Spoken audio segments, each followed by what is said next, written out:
Well, we're finally here, people. Let's go ahead and get to it. After this, that is. Hold on a second. Can you dig it, sucker? On the five time WCW champion. Now that's a hell of a way to start Soul Survivor, I gotta say. Thank you very much, Jordan. Now let's go ahead and get the show going.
Hello, ladies and gentlemen, and welcome to one of the two final streams of WWE 2K19.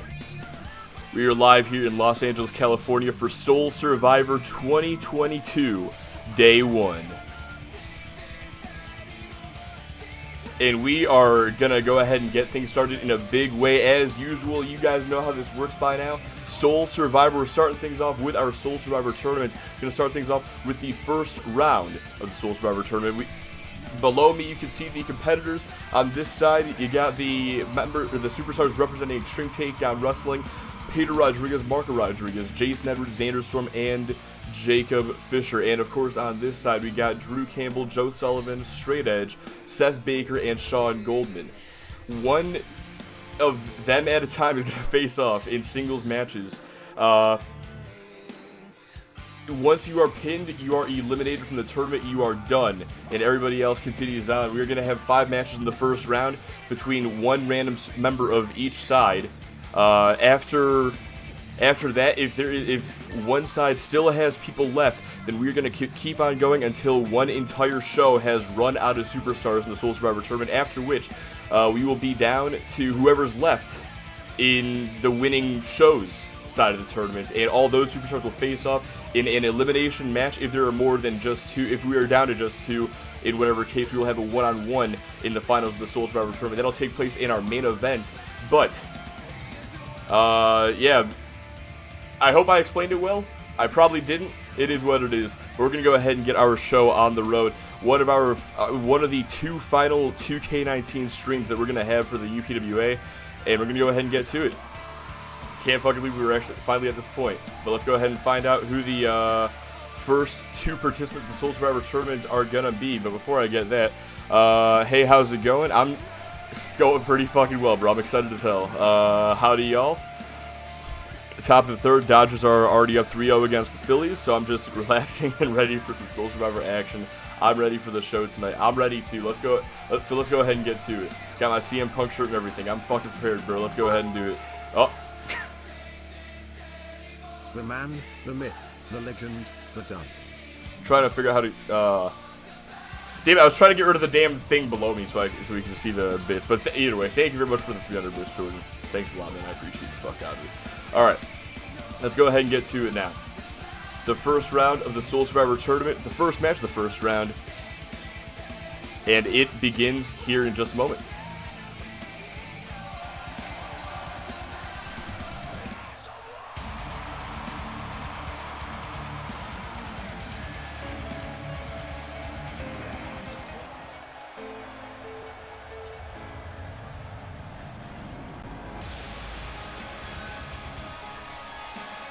And well, would you look at that? The following contest is scheduled for one fall. Making his way to the ring from Guadalajara, Jalisco, Mexico, weighing in at 175 pounds, Pedro Rodriguez. Pedro Rodriguez, the very first participant in this year's Soul Survivor tournament, representing Extreme Takedown Wrestling, of course. This is going to be his third Soul Survivor tournament that he has competed in. The very first one took place at the very first Soul Survivor, that being in 2019 when he faced off against Alex Rude in the first round. In round 2, he went up against Zach Stasiak and was able to defeat him, and Pedro Rodriguez himself finished off MCW by defeating Adrian Rose in the third round. But unfortunately, Rodriguez would ultimately be defeated by Aiden Pierce, as he was known as at the time. Of course, we all know him as Deuce, but Rodriguez was defeated by the purebred athlete in the finals later on that night. The second time Pedro Rodriguez competed in the tournament was the next year, where he faced off against Adrian Rose again, but that time around, he was defeated in the first round. But who is going to face off against Pedro Rodriguez here tonight? Wait a second. Could it be? And it is! From Glendale, Arizona, weighing in at 262 pounds, Joe Sullivan. Well, this is one hell of a development right here. Pedro Rodriguez and Joe Sullivan. We all know these two are very good friends as part of the Obliteration faction. Anything can happen at Soul Survivor. We know that there's a lot of alliances and enemies in the tournament, and we're going to see an implosion of one of these alliances potentially as Rodriguez and Sullivan look to go head-to-head. Now, Joe Sullivan, on the other hand, this is going to be his second Soul Survivor tournament, but just like Pedro Rodriguez in his second tournament, Sullivan was eliminated in the first round last year when he took on Jacob Fisher.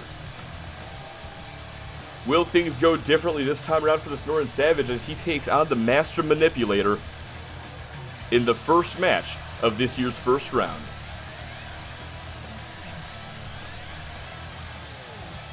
It's fitting the purple pits go in between the red and blue shows. Exactly, that was kind of my intention. I did my best to sort of have purple, red, and blue for the two shows, and a little bit in between, you know? Let's see, everyone else on Pedro voted Joe, so you can all win money, because now he won't win. But this match begins now. Pedro Rodriguez, a little bit of a misstep there, looking for the super kick. Sullivan going to capitalize off of the mistake, but Rodriguez not going to give him the chance. And you can hear that crowd is fired up for our very first match of the evening here. I don't know if it's just me or what, but I mean, like, the crowd actually sounds louder for some reason. Looking for the kick to the back. Sullivan able to get out of the way, looking for a back suplex instead. Takes the Master Manipulator off his feet and down to the canvas, but Rodriguez right back up. This time gets the super kick, just drops him to a knee, however. Now going to bring him back up, looking for, I believe, a DDT. Sullivan pushes him away and fires back in with a leaping clothesline. Elbow to the knee, but Rodriguez fires back with a kick to the knee. And now delivers the RKO. Into the cover, hooks the leg.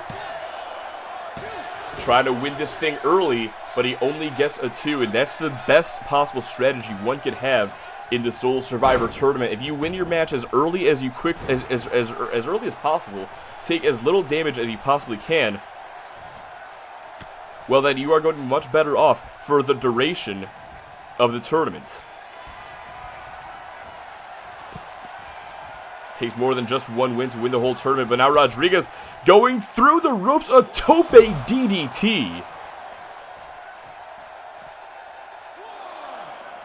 Rodriguez throwing everything that he has against the Sonoran Savage because he knows what kind of man Joe Sullivan is. These two have teamed with each other around the world. These two have been part of the Obliteration faction for nearly a decade on and off. But now Joe Sullivan starting to fight back into it. Just because these guys are friends does not mean he's going to give Rodriguez an easy win. Sullivan wants to win the tournament too. Now going to send Rodriguez into the corner from across the ring.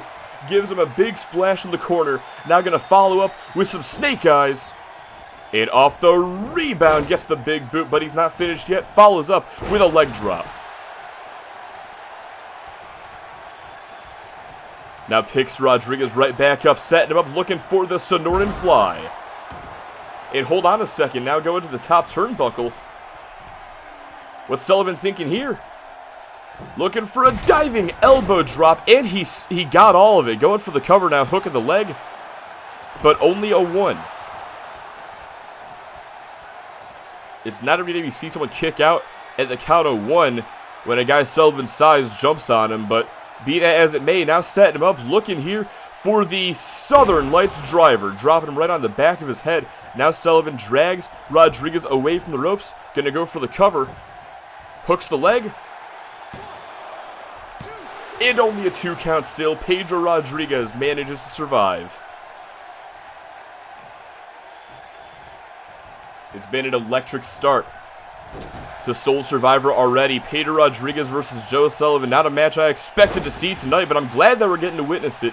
And now you see Sullivan, blood has been drawn from the Sonoran Savage, and Rodriguez going to take full advantage. Goes for the cover off the RKO. Was that going to do it for him?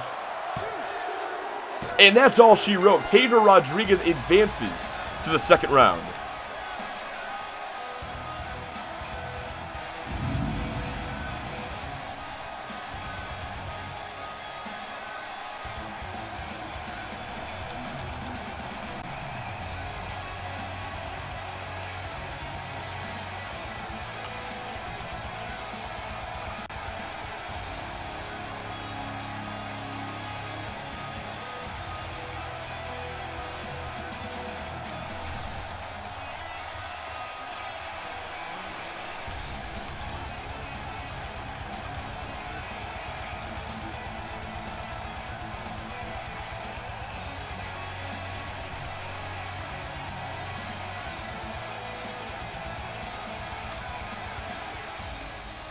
Here is your winner, Pedro Rodriguez. Pedro Rodriguez going to take the victory here tonight and earn his way into the second round, making up for his Soul Survivor performance 2 years ago. No doubt about that. But we got to keep on going here because we are nowhere near done with the Soul Survivor tournament. We still got 4 more matches in our first round to get through, and we're going to go ahead and get to them right now. I already saw Pedro Rodriguez and Joe Sullivan face off. Still 4 more guys from each side, and now XW has an advantage. They are guaranteed to be in the second round, maybe even the finals. Last year we saw XW almost sweep MCW. The only thing standing in their way was Tyler Van Diver, who 1 by 1 went through everybody for XW side until he got to Deuce. That was the biggest roadblock that he could have possibly had, and unfortunately it was not to be for the Golden Star. XTW ultimately walked away with the win last year, and now because of that, because of Deuce winning last year, well, he's got a shot at the UPW title tonight against Johnny Nightblade, and I can't wait for that one. Just as well, by the way, I forgot to mention this, but we do have a couple of matches apart from the Soul Survivor tournament tonight. The other one, besides the UPW title match, is the 4 versus 4 elimination match between Darkness Incarnate and Blood Money. World Tag Team Champions versus the UPWA Tag Team Champions. It was supposed to be a 2-on-2. Damian Diva opted to make it a 4-on-4 instead, claiming that Blood Money has found a new member. We're going to find out who that is later on. But now it's time for us to get on to our next match of the evening. I'll go ahead and pay out the bets real quick as well. Congratulations to the one of you. I'm going to guess that, yeah, it was Jordan. I was thinking it was Yanni. Well, either way, I'm going to go ahead and pay you out real quick. Good job, Jordan. But who's next? Who is the next participant of the who are the next 2 participants of the Soul Survivor tournament? Let's go ahead and figure that out right now.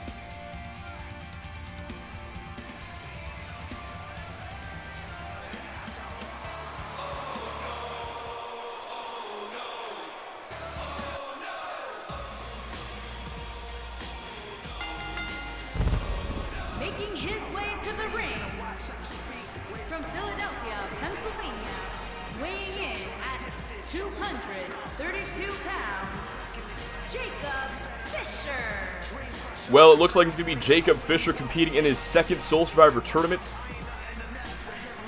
Like I said earlier, his first one took place last year when he took on Joe Sullivan in the first round and defeated him. Jacob Fisher got a bye in the second and third round as Tyler Van Diver continued going through the XW field until he got to Jacob Fisher and eliminated him as well in the fourth round.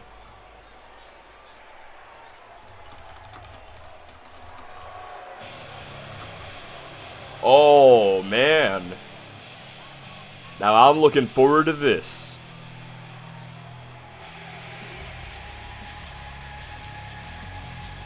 And his opponent, from Atlanta, Georgia, weighing in at 211 pounds, Seth Baker.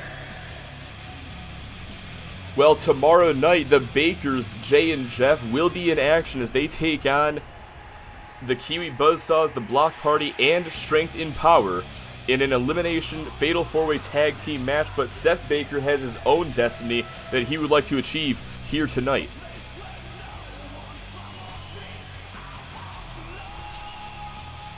Don't tell me I don't have the balls to click your link. Hey, what's up, Nightmare? How you doing, bro?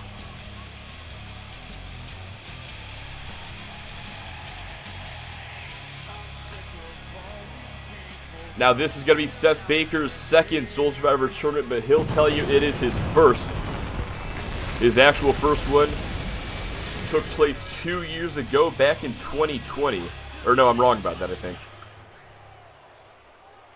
No, I am right. Back in 2020, where he took on Zach Stasiak in the first round under his alias Shax, back when he was part of the Fallen Angels, the Last Calls group back in the day. But both these guys have competed in one Soul Survivor tournament in the past. Could we see one of well, we are going to see one of them advance to the second round. Which one's it going to be, though? That's the question. Jacob Fisher going for the cover early on, and not even a 1. It's weird, man. Seth's a face now, but Marty's a heel. And this would be a perfect time for the Atlanta boy to come back after Soul Survivor. Well, Seth actually is a heel. Now, the Bakers are very much heels right now with their rivalry with Strength and Power. Well, Strength and Power and Sean Goldman, really. And speaking of Sean Goldman, we know Seth Baker and he have had their issues as of late. Sean Goldman, another participant in the Soul Survivor tournament. He'll be in action later on. Just not sure against who yet. And think about this. If Seth Baker and Sean Goldman end up winning their matches, well, not even just that, but if they end up in the finals together, well, will we see Seth Baker be able to overcome the San Fran Psycho? That's the real question that I'd like to know the answer to. Maybe we'll find out later on tonight, maybe we won't. And Jacob Fisher looking to make sure that we don't get that answer, because he is fully intent on making it to the second round here tonight, getting XTW their second victory here in the Soul Survivor tournament.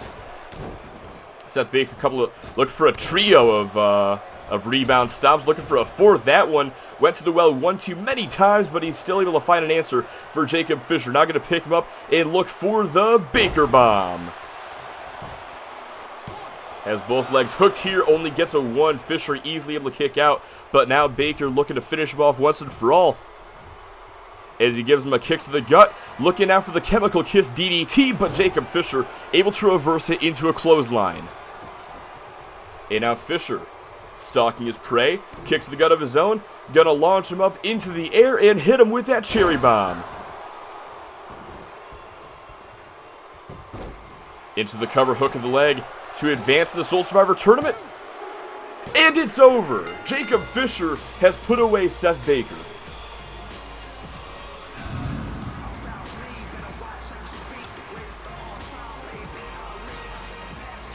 Well, I'll be honest, that's not exactly how I saw that one going, but Jacob Fisher, I think Seth Baker got a bit overzealous there. We saw him coming in with a House of Fire.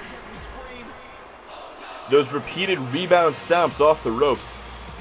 Hit that Baker Bomb, and we thought it was going well for him. Went for the Chemical Kiss DDT. Jacob Fisher was able to find the counter and hit that Cherry Bomb to put this one away.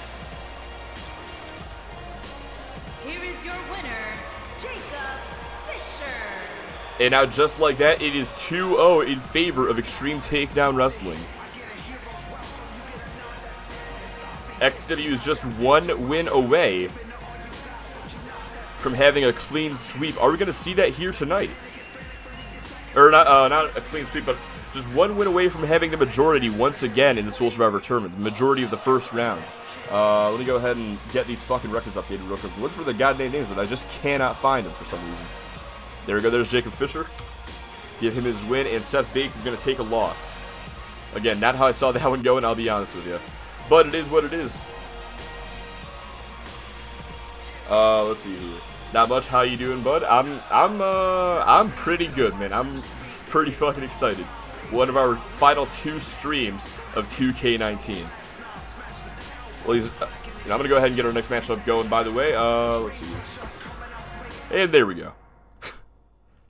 May as well go ahead and get the next match loaded while I'm reading the chat. He's not in the hot topic fit anymore, so I just assumed he was face again. Well. So, I mean, well, the Bakers were heels, and they brought him in. I mean, Seth kind of was like underdog babyface when Darkness Incarnate went to XCW without him. So, like, at that point, he was kind of face, but when he went with the Bakers, at that point, I think he went heel. Damn, a lot of one-finish endings. Yeah, you're not... Well, technically, though. Technically, Pedro beat him in, No, that was just one finisher. He didn't even hit El Fiend or nothing. I was going to say technically because he hit the Tope DDT, that OMG. But yeah, I guess that was the one finisher of that match, wasn't it? And just like the days of the Atlanta Boys, Seth gets buried. These guys have multiple matches in one day, so of course their matches are short. They got to save their energy for who knows how many matches. Jacob really big league title. Let's see here. What am I forgetting? I'm forgetting the Discord. That's what I'm forgetting right now.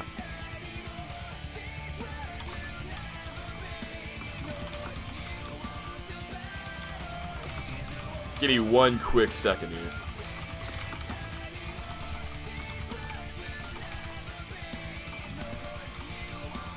Got too much fucking energy, man. I'm a little nervous, I'll be honest. Like, I keep on over-typing shit. Put, like, 3 R's instead of 2 with Cherry Bomb. And the bets. I gotta get the best paid out as well. Song for tonight. You don't know the song? Yeah, and you of all people I would think would know this song, bro.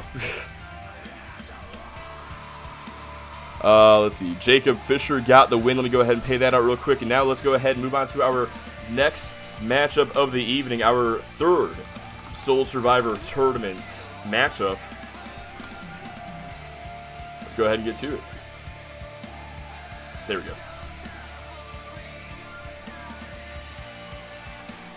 Anyway, this is You Wanna Battle, Here's a War by Bullet for My Valentine.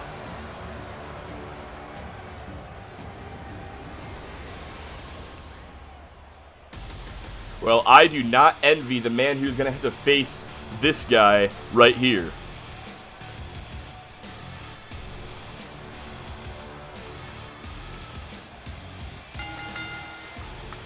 Making his way to the ring. Actually, Jordan's got a point. Maybe I don't. From Toronto, Ontario, Canada. Maybe I do envy Weighing him. in at 275 pounds, Xander Storm. Yeah, Jordan, I really didn't think about the Stormer Drain. Maybe I do envy the guy who has to face Xander Storm. This might just be an easy win for him. But I'm going to stop burying Xander Storm. Instead, let's go ahead and talk about Xander Storm's experience in the Soul Survivor Tournament. As of before this matchup, he has only competed in the tournament one time, and that was back in 2019 against Cody Campbell. Now, on that night, Xander Storm was able to defeat Cody Campbell in the first round, advanced to the second, where he was defeated by Adrian Rose. And a interesting side note about that matchup is that both those guys, Xander Storm and Adrian Rose, had... What did I just... Oh, I clicked a fucking button. I thought I did something bad, but no, we're all good. That's just some retarded crap. An interesting thing about that match, though, is that Xander Storm and Adrian Rose, at that time, had the same finisher. That being the butterfly rolling cutter, which Adrian Rose would go on to call the Black Rose. But now Xander Storm, he has the experience of being in this tournament in the past. Will he be able to use that experience to win the whole damn thing tonight?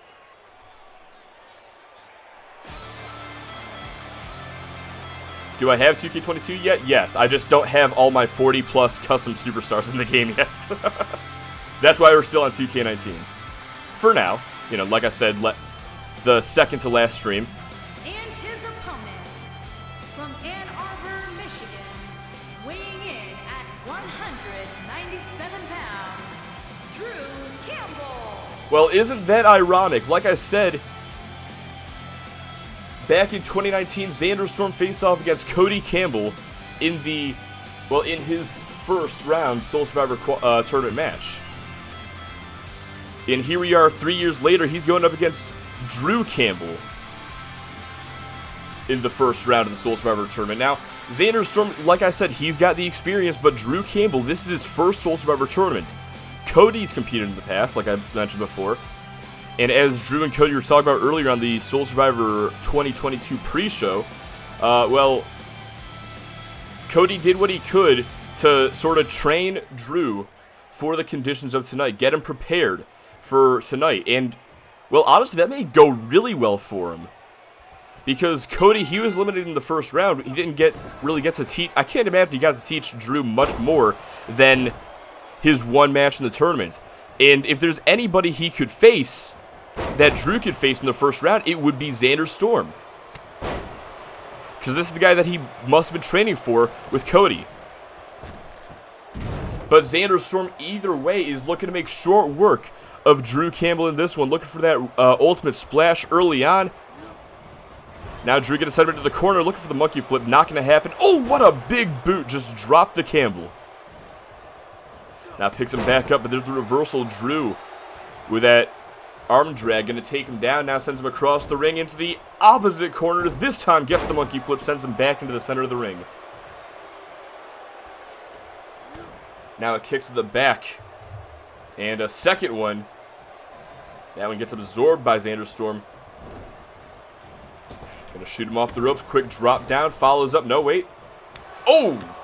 Hard right hand and a left and a right and a club. To the back. Takes Drew down. Now picks him right back up.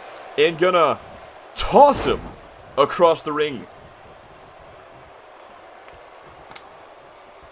And this is uncalled for. The Necky Twisty, the most devastating move in all of sports entertainment on the grand stage of Soul Survivor, no less. Xander Storm is trying to kill his opponent to advance to the second round. Drew Campbell not going to let that happen, though. Not going to be another statistic. And instead is going to fight out of the Necky Twisty. Now backs into the corner. He's got Xander Storm stunned. Staggers up to his feet. And Drew looking for the front flip DDT.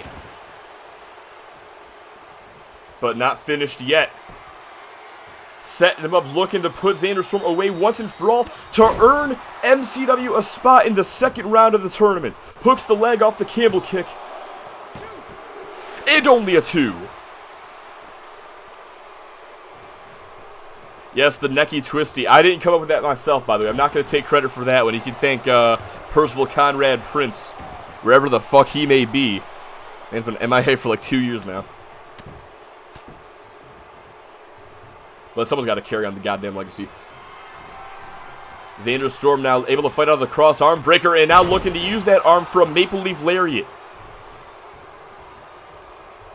But Drew Campbell right back up to his feet. There's a jawbreaker. Looking to follow up now as he sends him over the top rope onto the apron. And a right hand drops him down to the floor. And Drew Campbell is fired up here tonight. The action spills out to the ringside area. Drew gonna launch Xander back into the ring now. And I'm not entirely sure what the plan is. Not sure why he even brought him to the outside in the first place. To be honest, looking for a flatliner. But Xander Storm able to fight out with a couple of elbows. Now setting him up for it again. Wait a second. The Thunderstorm Driver. It's been so fucking long since he hit that move that I forgot what it was fucking called. So long, in fact, that he forgot to go for the pin afterwards. A trio of clotheslines from Xander Storm, looking to follow up with a Maple Leaf Lariat, but again, he went to the well one too many times. Now Campbell, drop toe hold across the ropes. You saw the way that Drew even backed away to get closer to the ropes so he could utilize his environment. Make no mistake, that was deliberate there by Drew Campbell, but Xander Storm is able to fight back into the offensive position. Oh, hard right hand. Again looks for the Maple Leaf Lariat, but Drew Campbell just has it scouted. Looking for a snapmare maybe. Didn't connect. Xander takes him down to a knee, picks him back up. And, no, kick to the midsection. Oh, well. Storm gonna make him pay for that one. And now set him up again. Looking for the Thunderstorm driver. Into the pin, hooks the leg. And only a 2. It's like 2K22. It's a bummer because I bought the season pass and I'm not getting all the DLC. Yeah, I heard about the whole Nash Carter thing, and honestly, like, I don't really care. I was never going to play as him anyway, but it is kind of bullshit that they're just taking him out like that when they advertised him. I understand the circumstances. I'm not going to get into it. I'm going to get canceled. Xander Storm hitting the Maple Leaf Lariat once again, looking for the 3 count, but it just is not to be. Wait a second. He's had varying success with this in the past. Looking for the Storm Drain. Center of the ring is Drew Campbell going to tap out. Of course he's not. He's a fucking submission specialist. And if you can't even tap out Liam West to that move, there ain't no way you're going to make Drew Campbell tap out. Now Campbell looking to make the Canadian Nightmare pay as he connects with the Campbell kick. Into the cover hook of the leg. Shoulders down. And no! I was about to say, and that is 3, but no. Storm gets the shoulder up, but now Campbell to the top turnbuckle, looking for the frog splash. Now the cover again. Center of the ring. It's still only a 2. How is this man still going? I mean, Drew Campbell and Xander Storm, this is only the first round. These two are giving everything that they've got, which they absolutely should do, but I'm just worried that these guys ain't going to have anything left in the second round. Drew getting all kinds of fired up here. There's a mushroom stomp right to the midsection. Has Storm stunned. Picks him back up. Now looking for the Schoolboy super kick. Storm had it scouted. There's a bell clap for his troubles. However, Drew Campbell with the reversal now, a jawbreaker, and looking for a chop block, gets sent across the ring. Kick got caught, elbow to the knee. Campbell pulls him in, neck breaker. Fuck, I hate this game. I hate the Xbox, that's the issue. Now Drew setting him up. Looking for it again, that front flip DDT. Shoots the half, hooks the leg. To advance in the Soul Survivor tournament, he still only gets a 2. Xander Storm trying to get all of his shit in to make his Storm Drain look effective at all. And that's Drew Campbell, you racist. Frog Splash. Into the cover. And that's all she wrote.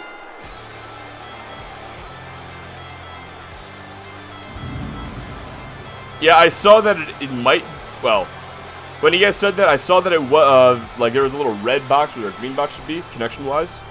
But it's green again now, so I imagine it's good now.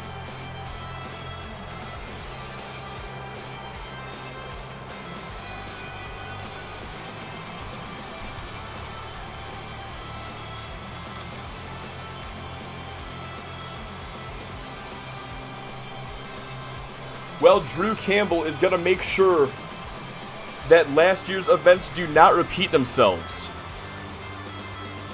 Here is your winner, Drew Campbell.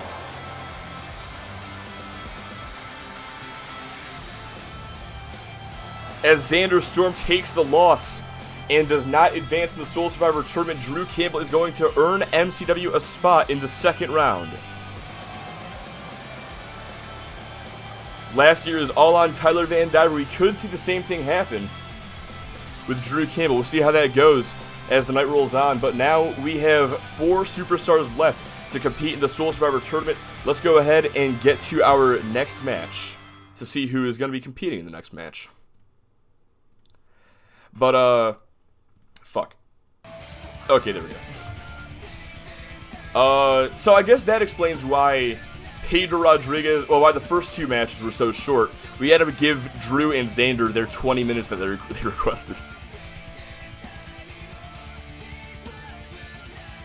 Let's see. So Drew Campbell gonna get the win. Let me go ahead and pay y'all out real quick. This is why the Storm Drain is no longer a thing in 2K22.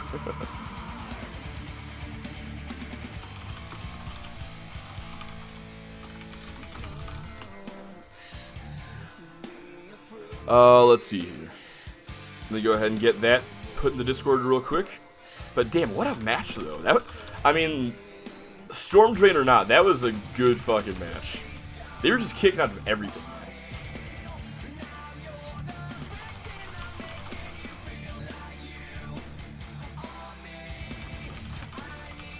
What did he win with? The front flip DDT? I want to say it was that DDT. Xanderstorm needs to face Jack Campbell at Soul Survivor in 2025 to complete the trilogy.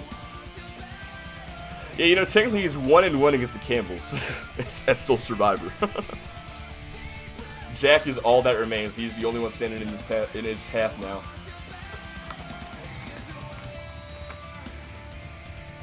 Alright, let's go ahead and get to our next matchup, though. The fourth match in the first round of the Soul Survivor tournament. Let's go ahead and get to it.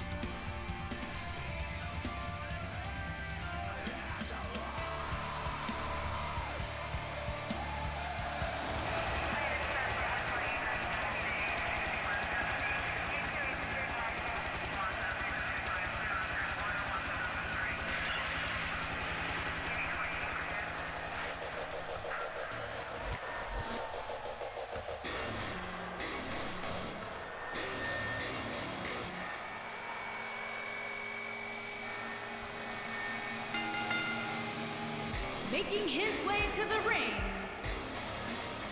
from Guadalajara, Jalisco, Mexico, weighing in at 184 pounds, Marco Rodriguez. Well, here's a guy who has never competed in the Soul Survivor tournament once so far in his career. And while I'm not entirely sure on the relationship between him and Pedro anymore, well, you have to wonder if Pedro did share any tips and tricks as far as the tournament is concerned with his little brother, the same way that Cody helped Drew out. And I mean, Cody giving Drew his experience in the tournament, that may have been what got Drew the win in our previous match. But now we're going to see if Marco Rodriguez can sort of carry out the same strategy. His opponent, from Juarez, Chihuahua, Mexico, weighing in at 181 pounds, Shade F. And now this is an interesting sight. Tomorrow night, on Soul Survivor Day 2, we're going to see Marco Rodriguez and Straight Edge face off in the men's 8-man elimination tag team match. But it looks like we're going to get a bit of a preview of that here tonight in the Soul Survivor tournament on Day 1.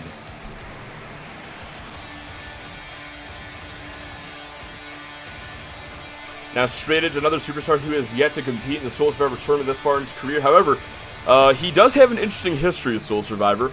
2 years ago, back in 2020, Straight Edge walked in as UPW champion. He was set to face off against the winner of the tournament. That ended up being Johnny Nightblade. However, Nightblade ultimately handed over his opportunity to Pedro Rodriguez, the leader of the PRA. And Rodriguez would go on to defeat Straight Edge for the championship in the main event. But it wouldn't end there. After Pedro ended up turning on Straight Edge after the match, we saw Tyler Van Diver come down, redeem the Proving Ground contract, and win the UPW Championship from the new champion. Now, as we head into this Soul Survivor, there is no Proving Ground contract available. It was already redeemed earlier this year by Oxley, so there's not exactly any chance of that happening tonight, or tomorrow night, I should say. But that doesn't mean we can't have two new UPW champions at the same event, because tonight we're going to see Deuce and Johnny Nightblade go one-on-one for the UPW title. But tomorrow night, we're going to see the winner of the Soul Survivor tournament face whoever the UPW champion is going to be in the main event. This match continues on, though. Straight Edge going to send Rodriguez into the corner. There's the reversal. The arm drag takes him down. Now follows up with a DDT. Very fluid motion there by El Mariposa Muerto. Now picks him up. Oh, what a face buster. Marco giving Straight Edge everything here. Now locks him into a figure 4. Straight Edge so close to the ropes trying to grab him, but Marco going to release the hold anyway. Now dropping the knees across the chest. Marco keeping the pace of this matchup as slow as he possibly can. But Straight Edge going to turn things around as he sweeps the leg. Now setting him up here looking for a submission of some sorts. Yeah, he's got that cloverleaf locked in, driving his knee into the lower back as well. He's sacrificing leverage for this hold in place of damage. And while Rodriguez, you can see the effects of it already after just being in the hold for a couple of seconds. But the fact that he's able to get out at all is because of the unique positioning Straight Edge had on the hold. Now Marco looking to follow up. Has Straight Edge up on his shoulder looking to deliver a pop-up cutter.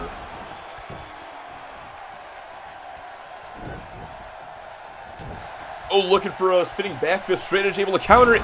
Set him up looking for the Koji clutch. Marco may be forced to tap out here. No. Elbow to the side of the head. Easily able to force a break. But now he's going to launch Straight Edge over the top rope, onto the apron, send him down to the floor, where he's going to join him out there. Now these two going back and forth. Oh, roundhouse kick. Straight Edge may be out after that one. Just imagining Pedro recording a game tutorial for Soul Survivor for Marco. Hey, what's up, guys? Scoliosis here. This is how you get through Soul Survivor. Straight Edge with that Salida del Sol going for the cover. Has him stacked up, but he only gets a 2. Now, I can very much see that. Now the last Chancery locked in again, trying to force the submission out of El Mariposa Muerto. But it is just not going to happen. Rodriguez again able to escape. Now he's back up to his feet, but Straight Edge. Oh! Oh! A drop toe hold across the bottom rope. That is not going to feel good for Marco Rodriguez. Now going to turn him around. Sends him into... No, reversal from Straight Edge goes over. And off the ropes, able to dodge the clothesline instead of running elbow strike. With heaps of momentum behind him. Now going to pick Rodriguez right back up, this time for a running knee. Into the cover, hook of the outside leg. And that's it. Straight Edge going to be the second superstar for Motor City Wrestling to advance to the Soul Survivor Tournament.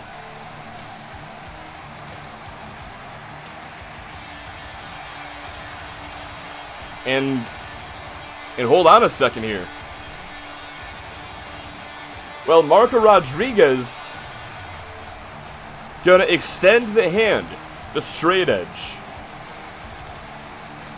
Well, we know that these guys have been through a war against each other as of late, with Doomsday and Azteco and Deuce and everybody, and just the whole brand war in general. But it looks like through all that, Marco still has some respect for his fellow luchador. But regardless of that, Straight Edge becomes the second NCW superstar to advance to the second round of the Soul Survivor Tournament, which means we're not going to have a repeat of last year with Tyler Van Diver's Iron Man performance. But now, it is time for our final first round matchup. And if you've been keeping track of the participants, well, I'm excited for this next one.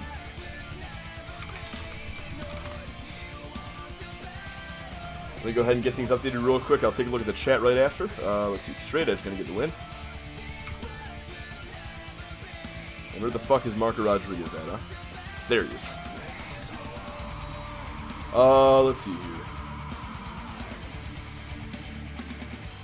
Just making sure I've got everything good.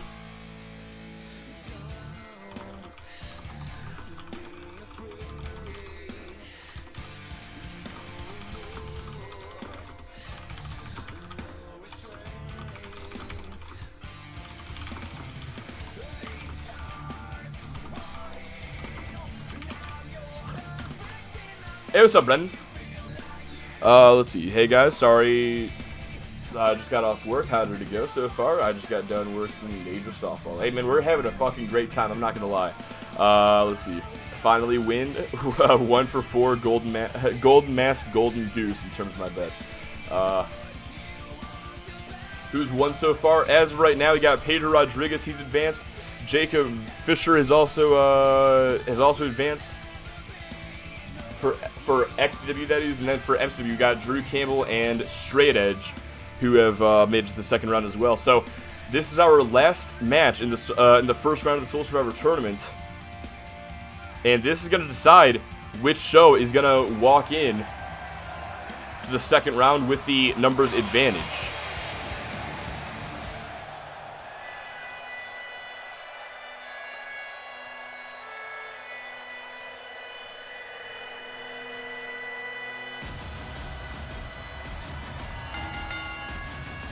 Making his way to the ring from Windsor, Ontario, Canada, weighing in at 248 pounds, Jason Edwards.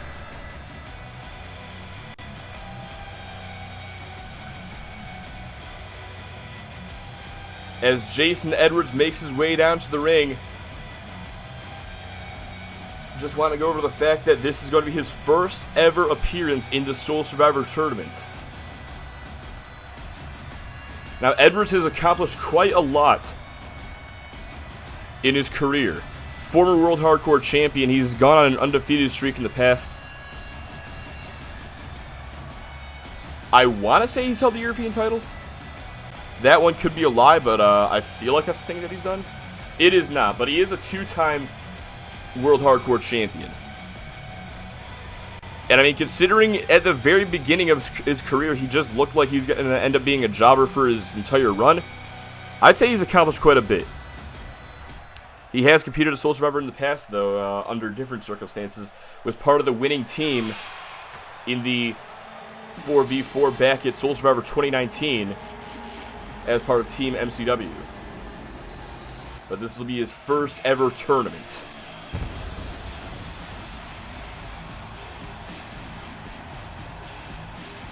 And his opponent from San Francisco, California, weighing in at 276 pounds, Sean Goldman. And then, of course, the San Fran Psycho, Sean Goldman. Now, the reason I say this is going to be very interesting is because these two superstars know each other very well. Up until Sean Goldman's injury that kept him out of action for a couple of months, Sean Goldman and Jason Edwards were an unstoppable force on XTW's tag team division. We saw them run the gauntlet in that tag team turmoil a number of months back, but they can never quite capture the gold, were always stopped in their tracks by the British Empire. But now tonight, the only thing standing in their paths are each other. Now this will be Sean Goldman's third Soul Survivor tournament. His first one took place back at 2019's event, where he was defeated by Adrian Rose in the first round. And, looking for the chop block immediately is Jason Edwards, but only gets Goldman down to a knee. His second... already this match fell to the outside. His second Soul Survivor tournament was back in 2020. But that one was a bit unfair for Sean Goldman. He was eliminated in the first round by Kenny and Johnny Nightblade, who occupied the same spot in the tournament. Thank you very much, Pedro Rodriguez. That's all I have to say about that. But this match already has spilled to the outside. These two going back and forth in the ringside area, fighting up the ramp even. Okay. We talk about how 5 superstars will advance to the second round, but we don't really quite consider the possibilities of double countouts and draws, which would result in, one less superstar advancing. But the action gets back inside the ring. Thankfully, Sean Goldman is in control. Gonna pick Edwards up by the throat and toss him across the ring by the referee. Now Goldman gonna drag Edwards back towards the middle of the ring and slam him arm first into the canvas. Now follows up, pop-up powerbomb. And hold on a second, Goldman looking to put Edwards away. I'm not sure if Edwards quite knows about the bullhammer, but he knows about it now if he's even awake. Going for the cover is Sean Goldman, and only a 2. The reason I say that, of course, is because, well, when these two are teaming, Sean Goldman utilized that F5 as his finishing maneuver, but ever since that back injury just became too severe for the San Fran Psycho, you had to switch things up to that bullhammer, and I believe that's the first time that Edwards has experienced that move. Now going to go for the cover off of that miss from Sean Goldman, but that is only going to get him a 1 count. Oh, hard right hand to turn him around. Turns him back around, going to launch him into the corner. Trying to follow up here, but a couple of back elbows from Sean Goldman's going to prevent that. But Jason Edwards again looking for the chop block, fires right back at him to take him back down to a knee. And here he goes, bringing him face first into the corner, slamming that head right into that top turnbuckle so many times. Maybe trying to bust his former tag team partner open. Huge knee to the midsection. Goldman no-sells it off the kicks to the gut. These two just going back and forth, counter for counter. Neither man willing to give an inch. But Goldman's got him up and drops him down. Gorilla Press Gutbuster. It follows up with a Spine Buster. Still not finished though. Slams his knee right into the canvas as he now drags him back towards the center of the ring. Lateral press employed. Going for the cover. But only a 2. And now Sean Goldman setting him up again. Looking for a running bullhammer, but Edwards again this time able to dodge it. And this time takes him down from that chop block.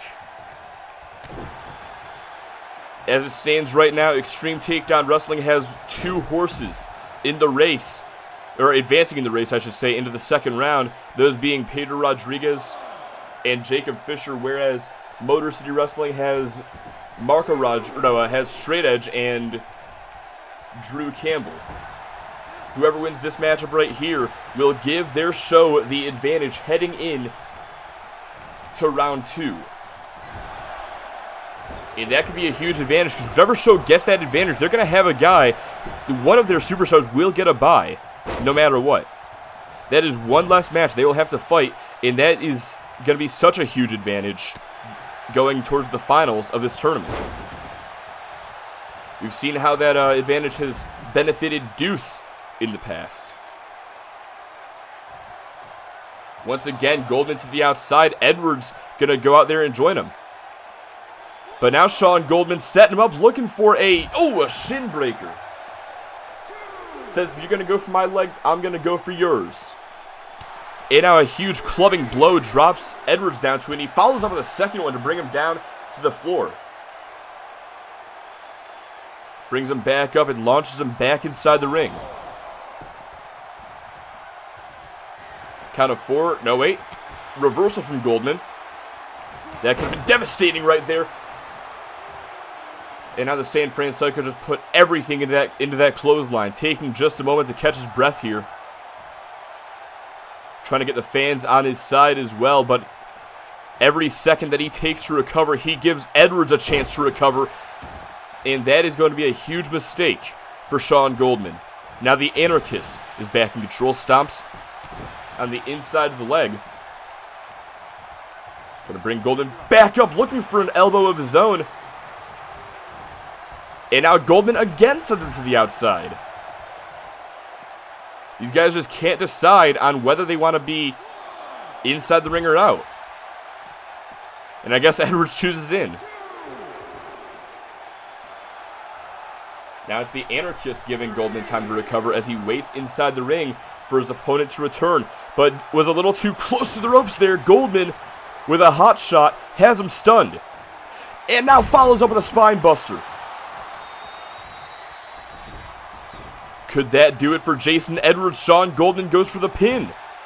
1, 2, 3, no! Goldman can't believe it, but he has to keep on going. Edwards right back up, looking for a back elbow. Wait a second, Sean Goldman with a powerbomb stacks him up. No, a kick out, but Goldman transitions into the Boston Crab. However, Edwards able to find the escape. And out desperately rolls to the outside so that Goldman cannot capitalize. But now both men on the outside, and Edwards now with a powerbomb of his own on the floor. Turnabout's fair play has that same Boston Crab applied. He can't win out here, but he can hurt Goldman, and we all know Goldman's history of his bad back. Oh! Sean may have taken a bit of offense to that as he starts unloading with these rights and lefts. And now a back body drop sends Edwards crashing into the floor. Count of 6 by the referee. Quick club, count of 7 by the referee. Demanding these guys get back inside, sends them face first into the apron. Now brings them back into the count of 8. Thought maybe we were gonna see a count out there, I'm not gonna lie. Edwards with the big boot has him stunned. Well, maybe not. Goldman only feigning it. Has him in the front face lock, lets him go. That was a mistake. Edwards has him up, looking for the Chaos Cutter. Rolls him over, hooks the leg. Will that do it for the San Fran Psycho? No, only a 2 count. I don't know how either man is still going in this matchup, but this is why these two were a tag team. These two are some of the hardest hitters, some of the toughest SOBs in all the UPWA. The amount of respect that they have for each other is unfathomable. But now Goldman gonna look to put him away once and for all off the pop-up powerbomb, and that is finally gonna do it. Sean Goldman advances.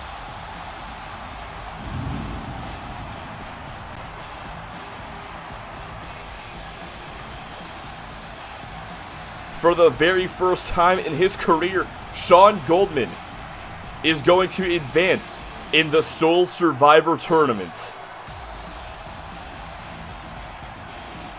And oh, what the fuck? Oh! And wait a second, Goldman setting him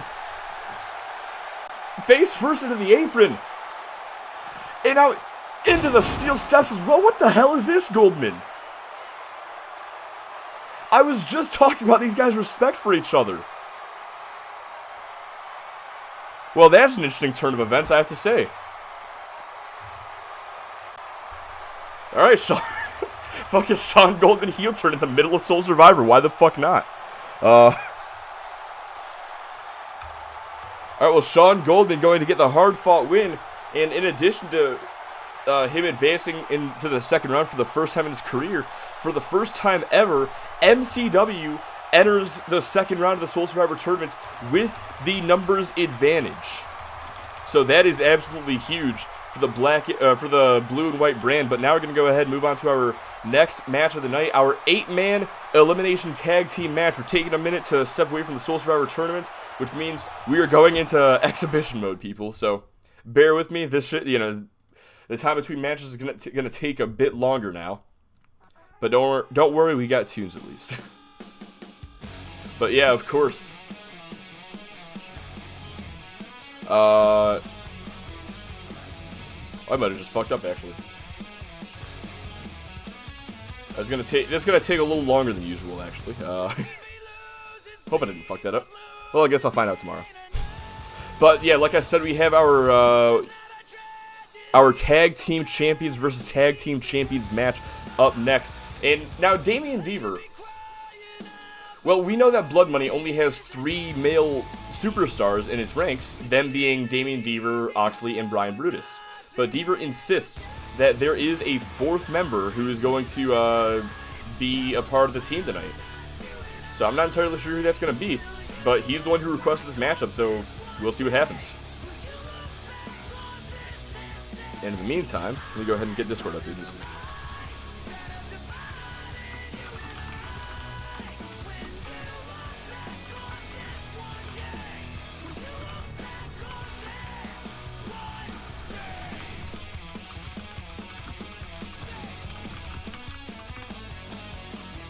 Alright, let's see here. Let me go ahead and set this up now.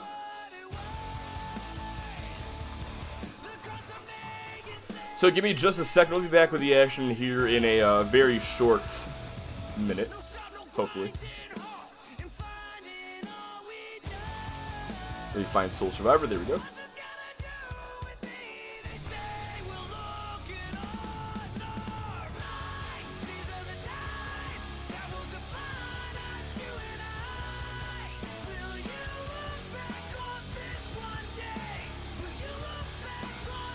Let's see here.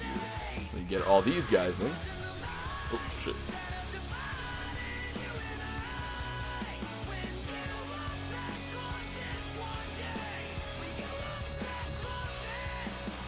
And now let me put these guys in. I know y'all can't see what I'm actually doing, but I figure I may as well say something to pass the time.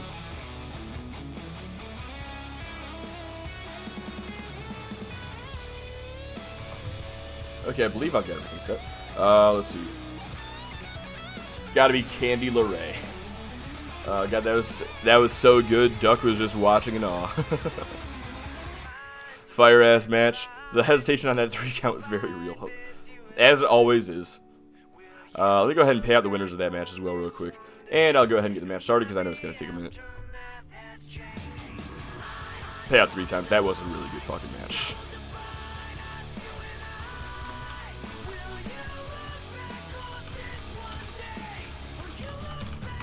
So, who do you guys think it's going to be?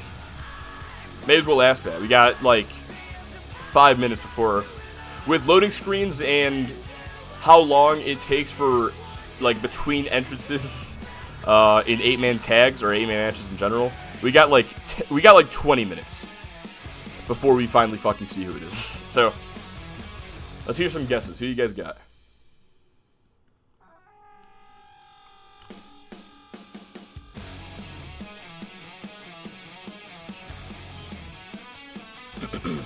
Let's see. Get this open again.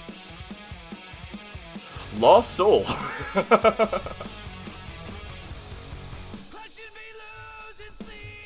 Yeah, they were never one person. It always was 2 different people. Just like how Bo Dallas was the Fiend. No fucking clue. Or overrated Adrian Rose. It could be Adrian Rose. But could he rock blue? Could he rock blue, though? That's the question you really gotta ask.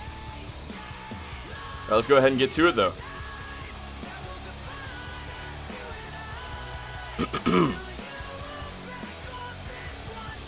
Hope that wasn't too long of a wait. At least now you get to really appreciate this arena that I put together.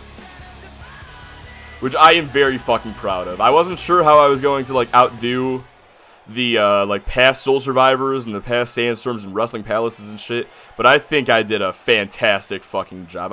I'm very proud of this fucking arena, and I'm going to brag about it. I don't give a shit, because my only guess was if this was for some reason in 2K22, but I can't do that guess, so now my guess is no one, and DDD is just bullshitting. It looks great. Thank you very much. I mean, Deaver could just be bullshitting. Thompson did say, like, you may as well just not even bring anyone, because it doesn't matter. Darkness Incarnate gonna whoop your asses no matter what.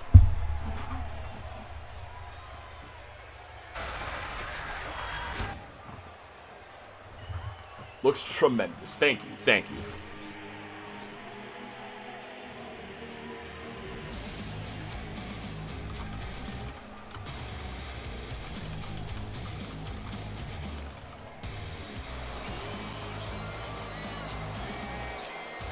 Well, there they are.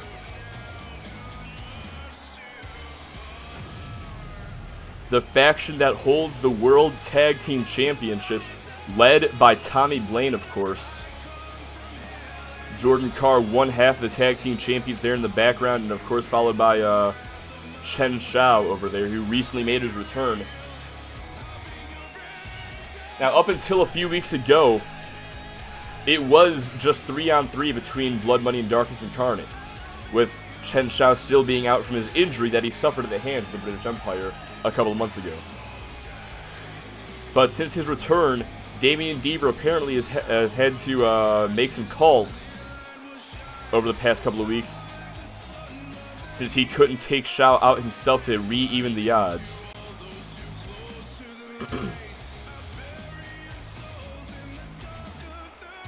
Boo, Hot Topic asshats. Go listen to the new My Chemical Romance song that is actually really good, you Spencer's Dwellers. I heard about them coming back, actually. I have yet to look into it, though. So that's my issue. It's gonna be Chen's big moment. That's that's a good one, man. That's a really fucking good one.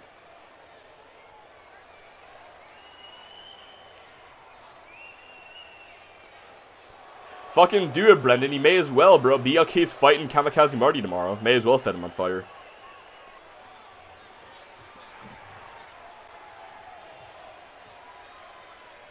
But of course, this is merely 3/4 of Darkness Incarnate. We still have the Juggernaut, the American Satan, still to come out.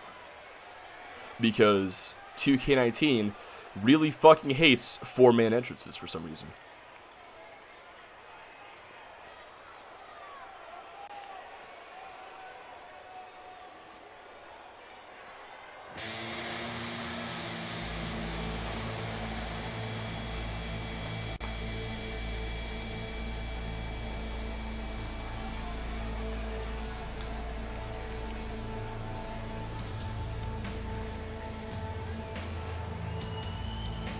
The only way you can do a 4-man Wyatt family entrance is if you put Braun Strowman in the Wyatt family. That's the only way it works. It's retarded. Making his way to the ring from Richmond, Virginia, weighing in at 245 pounds, one half of the Tag Team Champions. Last call, Logan Black. So it occurs to me that I never set Logan Black's championship entrance as his current entrance. Instead, this is still the Sanity entrance that the Lost Souls used to use way back in the day. But be that as it may, Logan Black makes his way down to the ring. Now, this is a very, very dangerous man. We've seen what he can do inside the ring. It's very hard to forget his performance way back at Wrestling Palace, where he essentially led the charge of Darkness Incarnate against Obliteration in that 5-on-5 ground war match. Logan Black was one of the first participants representing Darkness Incarnate in the contest, and he was the last man standing by the end of it, last eliminating Joe Sullivan.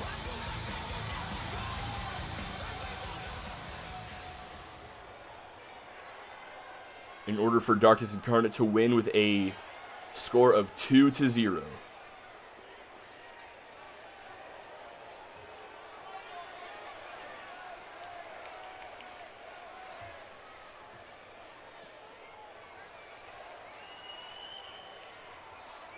You know, I really do hate how 8-man matches have these 15-minute pauses in between each individual entrance.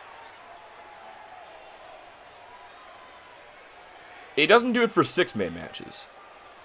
Like, at all. 6-man matches still load the same between entrances. But 8-mans, nah, that's a very different story. And I'm pretty sure 2K22 even does the same thing still. So, alright, here we go. Maybe?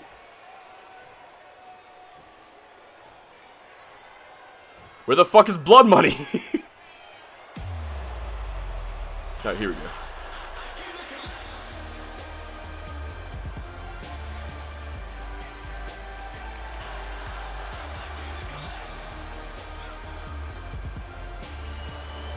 And at a combined weight of 768 pounds, the Diamond Damian Deaver, Brian Brutus, and the Bruiser, Oxley. And there they are, your UPWA Tag Team Champions.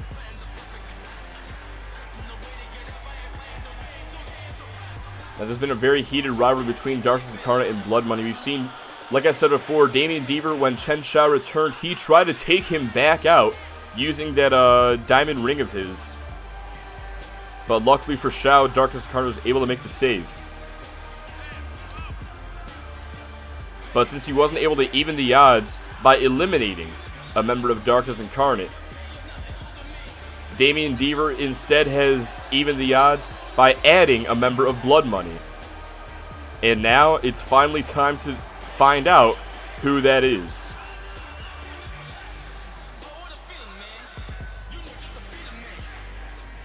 It's Shinzo. It could be. Chen turns on Darkness Incarnate, probably. Maybe. We'll see.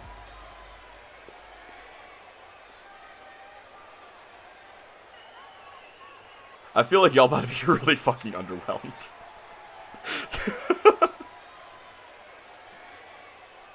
Honestly, wouldn't be the first time with this guy, I'll be honest.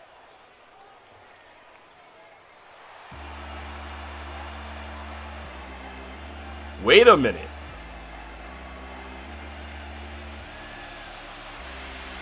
Wait a minute. Is it actually him?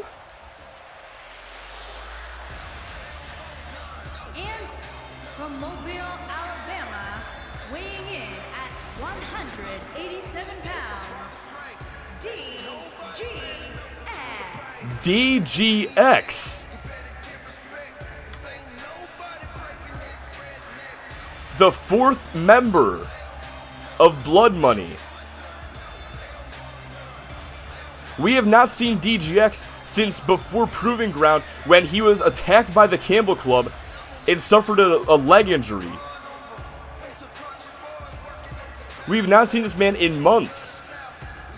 But it looks like, well, based off that jump from the middle rope, it looks like he's recovered and he is back as a part of Blood Money. This match is on. Tommy Blaine and Damian Deaver going to start things off with a Russian leg sweep from the Diamond. Now, this is a very interesting turn of events. Like I said, we ain't seen DGX in months. And I cannot wait to see him get back in there, see what he can do, see if he has any ring rust, or if he's still back, if he's at 100%, to be honest. But either way, this matchup is now taking place. Blaine looking for a single leg takedown. Deaver able to shove him back. And now sends him into the corner. Brian Brutus holding Blaine back. And Deaver with a knee to the midsection. Able to take advantage. Now, Oxley in the ring. Not sure what this is about, but Tommy Blaine says, alright, let's do this then. But now getting a little overwhelmed here. No, wait. Oh, fires back with a vicious right elbow strike. Seeing the numbers of Blood Money already paying off there. But now Blaine going to bring Deaver up against the ropes. Bring him to the top rope here for a flatliner. Not finished yet. Blaine going to pick Deaver right back up. And now send him into the corner. Could be looking to make that tag early on. No, Jordan Carr going to hold Deaver back. And there's a knee. Turnabout's fair play. Now a headbutt as well. But Deaver fires right back with that right hand. Kicks to the gut. And a swinging neckbreaker. Not finished yet. Follows up with a splash. But Blaine in perfect position to make that tag to Logan Black. And yeah, that sounds about right. Deaver gonna make a wise tag to Brian Brutus, and this is a fight I want to see. Logan Black and Brian Brutus, and we are getting cucked. Shouldn't have said nothing. But now you see the numbers of Blood Money coming into play once again. Brian Brutus and Oxley trapping the juggernaut of Darkness Incarnate in the corner, and as they unload those right hands into his body. Now the Brisbane Brews are going to pick Black back up, but there's a forearm. Turns things around, and now biting the forehead. It just whips him back into the center of the ring. Turns him over off that stomp to the arm. Has him by the hair. Gives him a couple of hard left shots. And slams him face first into the canvas once again. But now Oxley turns things back around. Runs at him, takes him down to the arm drag. Black right back up to his feet. Looking for a left-hander's Oxley. Black with one of his own and a facebuster. Sounds like a diss XTW would use. Tag is made to Chen Shao. We know that he has recently come back from injury as well, just like DGX. And now just applying pressure to the shoulder. Has that Iron Claw applied to the Brisbane Bruiser. And wait a second, speaking of the Iron Claw, now moves it to the face, to the forehead. Trying to force Oxley to tap out. Early on in this contest, Oxley's been in the hold for a long time. Hold on, able to get up to a knee. And, oh, punch to the midsection. Still not letting go is Shao, but a second one is able to break it up. Now Oxley going to bring Shao across the ringside, or across the ring area to Blood Money, but it's not going to happen. Shao with the elbows to the midsection. He's able to break the hold. And now brings Oxley back into, Darkness Incarnate's corner. Bit of a miscommunication there between the World Tag Team Champions. And that is going to cost Chen Shao. Weird, I don't think this is XTW versus MCW, but this is perfectly colored like it was XTW versus MCW. Well, it's not the official men's 8-man elimination tag. But it is the shows representing, well, they are representing XTW and MCW. Just, this match is taking place instead of the traditional 2-on-2 tag match, you know? The traditional 2-on-2 champions versus champions match. But now Brian Brutus is back in. Chen Shao gives him a couple of left hands and a right one, drops him. Going for the cover, hooks the leg closer to the bottom rope.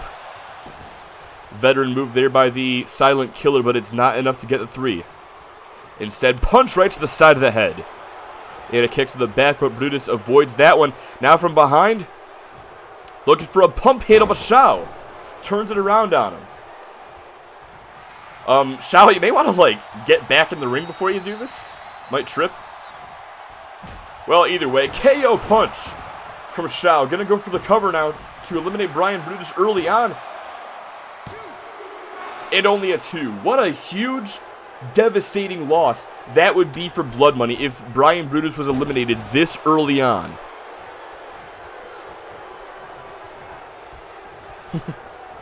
You are really pulling for Chen Shao, Brennan, and I'm glad that somebody is. Like, somebody's got to. It's just not going to be me. Or, like, anybody else. Wait a second. Brutus has Shao up. Looking for a buckle bomb in the corner. But picks him right back up, not giving him any chance to reprieve. Instead, brings him up against the ropes. And, well, now setting him up here.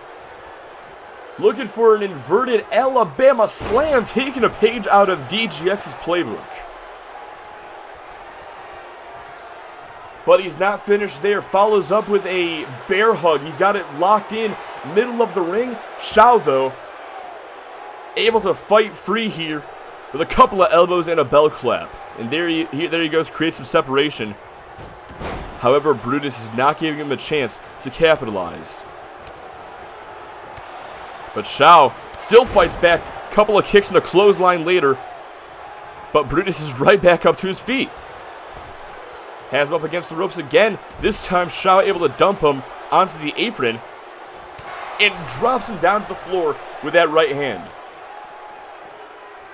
Waits for him to get it eliminated. Well, this is no man's land for Chen Shao, and that's exactly why you can already see Damien Deaver getting involved. Has Shao up, and there's a body slam. Ref at the count of 3. These two fighting across the ringside area now. Shao with a huge drop kick sends Brutus crashing into the apron and down to the floor again. Hard punch to the midsection. Brutus just absorbs it though and fights back with a forearm. And now sends him face first into the floor. Count of 6 by the referee. Count of 7. What is Brutus thinking here? Has Shao draped across the apron and all of his body weight crashing down across Shao's chest cavity.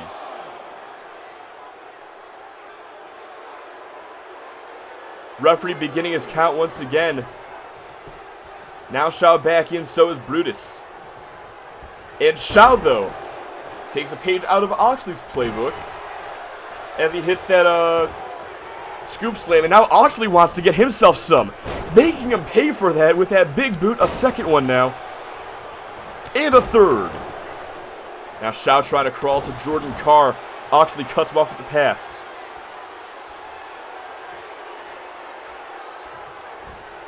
Now Oxley has him up. There's the spinning power slam. Gonna drag him away from Darkness Incarnate. Veteran move there by the Brisbane Bruiser, excuse me. But it's not enough to get Chen Shao eliminated. Tommy Blaine able to break things up. Slipped right past DGX. Now Oxley dragging Shao across the ring again. Going for the cover once more, this time with his feet on the ropes. But he only gets 2. Now Shao fighting back. Couple of right hands, sends him off the ropes. And follows up the Samoan drop. And by the way, I'd like to remind you guys that after this matchup, after this 4 versus 4 elimination match has concluded, we are going to resume the Soul Survivor Tournament. We've already determined that Pedro Rodriguez, Jacob Fisher, Drew Campbell, Straight Edge, and Sean Goldman have advanced to the second round. But after this matchup, we are going to witness that second round take place, and every subsequent round until we have our finalists. Now Chen Shao trying to force Oxley to submit with his torture rack. But the Bruiser is able to fight off of his shoulders to break up the hold.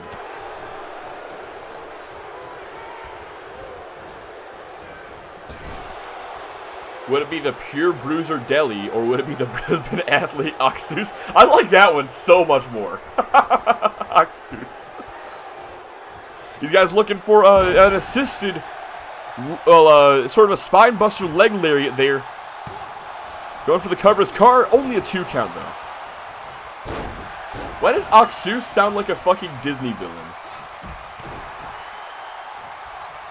Like, he sounds like he would be a Gaston ripoff or something, you know? He sounds like he'd be the Gaston of Hercules.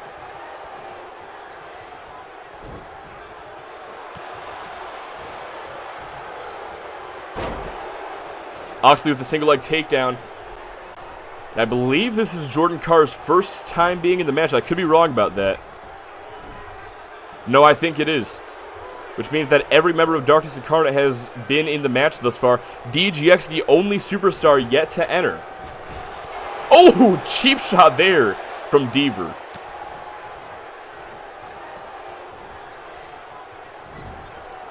But now Oxley going to bring Carr face first into the corner. There's the reversal from Carr. Now, Tommy Blaine getting in the ring. I'm not sure what this is about. Well, Tommy Blaine with a suplex to Oxley out of the corner. And wait a second. Carr gonna let Oxley make that tag to DGX. And he's immediately gonna shut him down. And I gotta say, this referee's been letting a lot of things slide in this match. We've seen so much outside interference from the illegal participants. But, I mean, like, in a capacity like this, these 8 individuals who don't like to play by the rules. I mean, I don't even blame this referee. At this point, may as well throw the rulebook out the window completely. Let these guys use chairs and kendo sticks on each other. Do whatever the hell it takes to keep the other side down. But now Jordan Carr looking to put DGX down off the drive-by. But he's not finished yet. Going to pick him back up.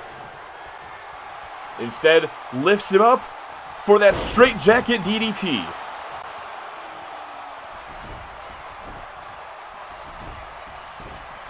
And now it's Carr, who's dragging DGX away from his tag team. Gonna go for the cover here. And only a 2 count. DGX's return was nearly spoiled by Jordan Carr right there. But now finally we're seeing the Mobile, Alabama native get some offense in. Has this cloverleaf applied, trying to force Carr to tap out. He is ever so close to the ropes, but can't quite get that left arm there. But still able to get onto his back and force DGX off of himself. DGX, though, kicks the midsection, setting him up, looking for the Uranagi.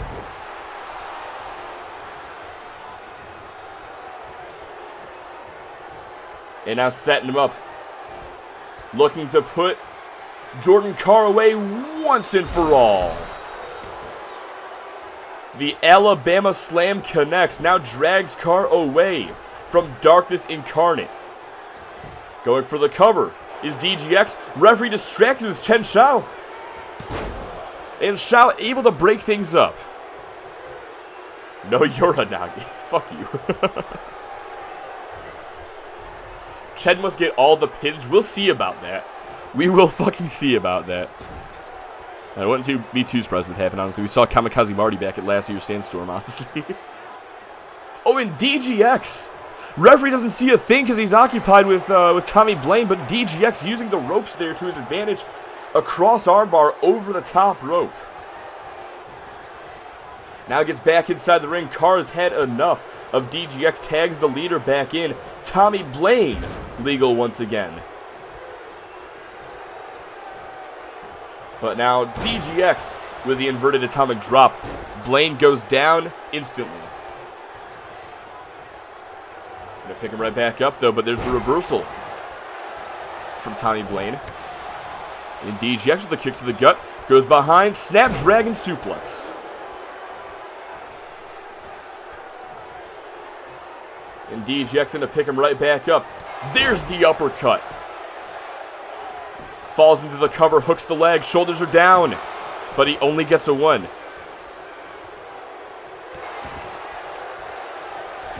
Kicks to the back, and now we see Brian Brutus legal once again in this matchup. And I still want to see Logan Black and Brian Brutus go at it. But Brutus was trying to cuck us again.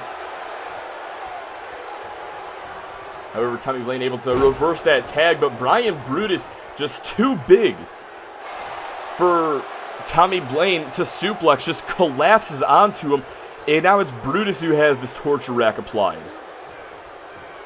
Tommy Blaine so close to the ropes, I'm not sure if he realizes it though. Matter of fact, if he just kicks Damian Deaver, that would constitute a rope break with him being out of bounds. But either way, he's going to have to fight out the old-fashioned way. But Brutus just shoves him right down to the canvas. Blaine now going to send him into the corner, misses with that hip attack. Brutus with a big left. A couple of them. It just tosses Blaine into the ropes. Nearly hit Logan Black there. Tommy Blaine is stunned. Jordan Carr reaching out desperately for the tag, but Damian Deaver going to make sure that does not happen. Instead, Blaine, though, gets with that knee strike and now makes that tag to Carr.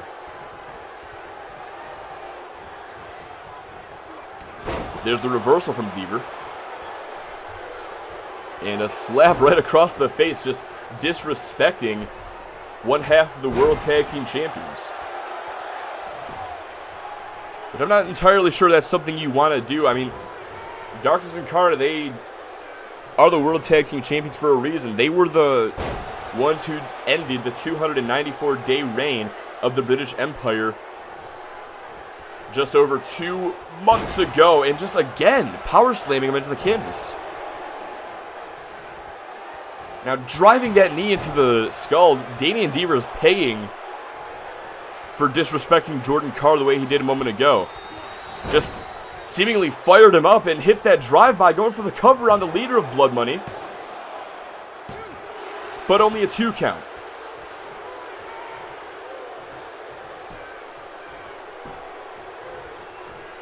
Now, it's worth noting as well that as of this moment,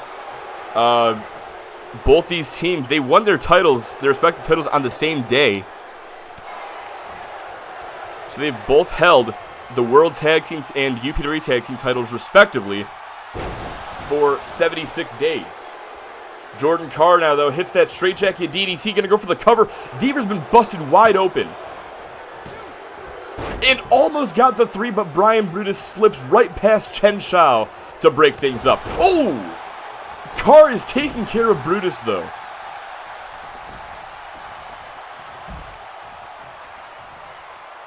And now all of Blood Money regrouping on the floor, it seems. Minus Damian Deaver, of course, who is still being beaten by Darkness Incarnate. He is not in a good way right now. And now Carr in black with a power slam suplex combination going for the cover is the American Satan. And only a 2 still. Well, out of everybody so far in this matchup, I think Damian Deaver has been the closest to being eliminated, but there's still not been one casualty in this contest yet. Oh, man, the blood is really pouring down the face of Damian Deaver, and Logan Black, that is just encouraging him to open that wound up even more, which he has done. Now the painkiller. My God. About 60 seconds ago, there was no blood on the face of Damian Deaver, but that gash has been opened, and it is being widened with every shot. But now Deaver unloads with these right hands, has him draped across that bottom rope. Deaver in no man's land, that's for sure. Not sure if he wants to do this here, but he hits that drive-by drop kick regardless. Can go for the cover now, hook at the outside leg. But Tommy Blaine is right there to break it up. And you can see now Damian Deaver's taking some umbrage to that. But Tommy Blaine gonna continue the offense, elbows to the midsection, and now gets out of dodge. But Damian Deaver, he has an opportunity, and he's taking it, raking the eyes of Logan Black. I don't care how mystical and spooky bullocks you are, a rake to the eyes is going to hurt. But now DGX legal again. Logan Black going up against him, has him up, looking for the fall away slam, sends him crashing across the ring.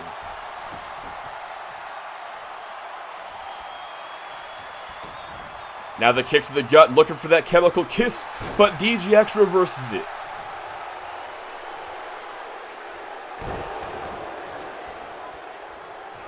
DGX gonna roll him over. He's got the ankle lock. Trying to force Black to tap. And Logan Black, he has been submitted. Oh, cheap shot. Well, we are down to 3 for Darkness Incarnate. But now, DGX gets sent for a ride by Tommy Blaine. A huge superplex to the outside.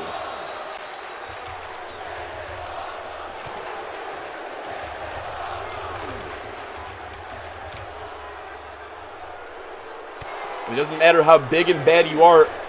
A submission like that DGX just had locked in on Logan Black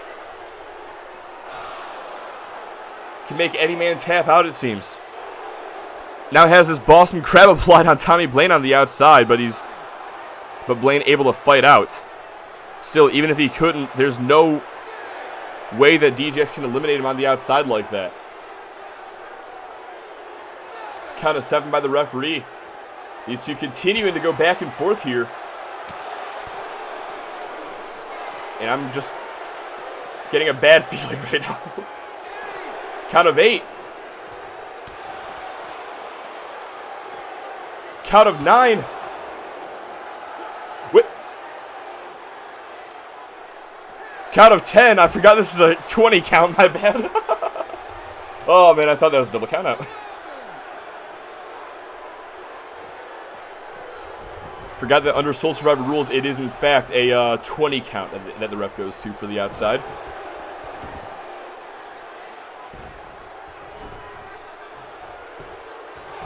But Blaine get to go for the cover on DGX. Feet on the ropes as well. Only gets a 2 count. And at this point, just want to inform you guys that, because at this point I know it's going to happen. So since Darkness Incarnate are at a numerical disadvantage, if they go for a cover, I'm going to take control of a member of Blood Money to ensure that they cannot break up the pin. That way we keep things even and keep this an interesting match where we don't just have an unnecessary clean sweep, you know?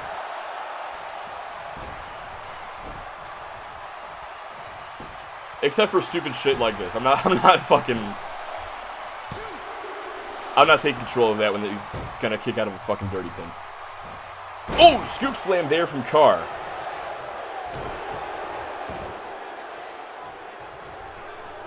Let's see.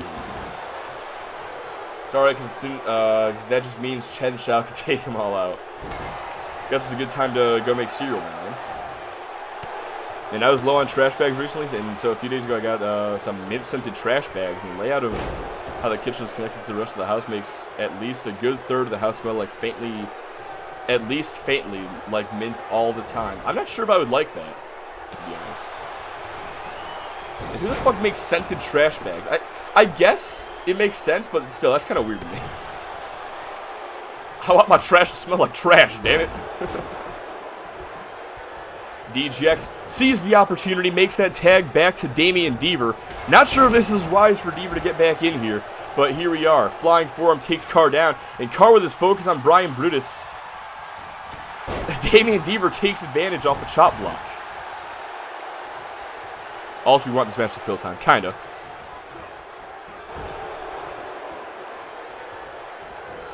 Deaver has him in the corner trying to pick the leg. Carr able to reverse him. Has that arm ringed, and oh! Elbow to the shoulder, but again Deaver the reversal sends him to the corner. But again, Carr able to counter him. Back elbow and a half suplex sends him crashing into the canvas. Now Carr from all the way downtown, looking for the drive-by.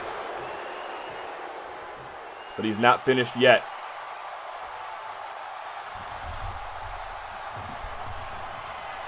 Could be looking to put him away here. Off that. Oh shit, he's just going for the pin, alright. And just in case, I got a second controller right now, just in case. And only a 2. Always come prepared, kids.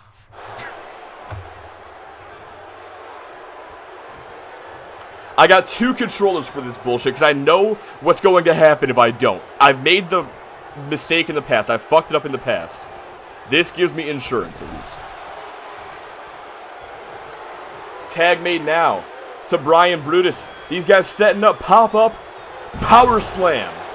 Brutus goes for the cover. Oh, but Chen Shao breaks things up at 1, takes DGX out as well.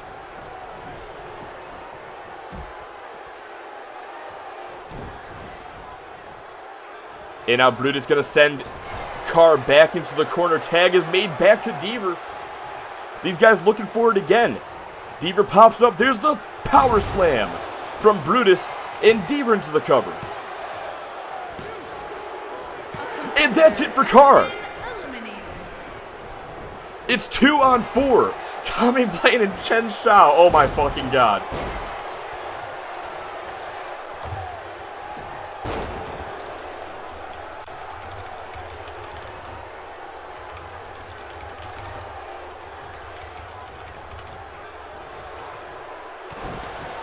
Oh my god, Brendan is predicting shit. And I don't like that. Wait a second! The Chemical Kiss! And now, let's see, wait. Were one of them down? I feel like DJX is probably down. Wait, who's he pinning? He's pinning Deaver, my bad. I almost fucked that up even worse. Okay. Wait! Wait, what? Oh, no. I did fuck it up. He made a tag to Oxley. I just saw it in the stream. Fuck! Alright, well, I guess this decides it. I'll try. I tried. I tried, man. I tried, bro. It is what it is. Has been eliminated. Oh, well. He didn't even have resiliency, so chances are he's going to get eliminated anyway.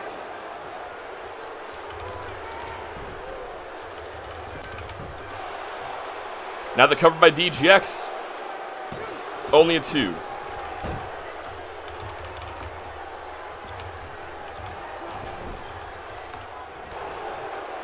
Sends him into the corner. There's a reversal from DGX. Now has him by the hair. Yeah, you see, I didn't account for my memory being shit. In my defense, I looked back at the stream to confirm that Damian Deaver was legal, and at the time I was looking at the stream, he was legal. Then when I realized my mistake, I saw Oxley get tagged in. So, my bad. I apologize. But now Brutus, with the Diamond Hammer, going for the cover to eliminate Tommy Blaine. Oh my god. Oh my god. No fucking way. No fucking way!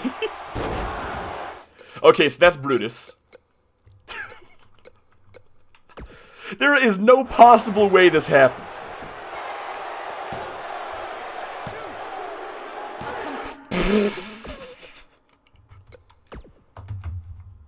Has been eliminated.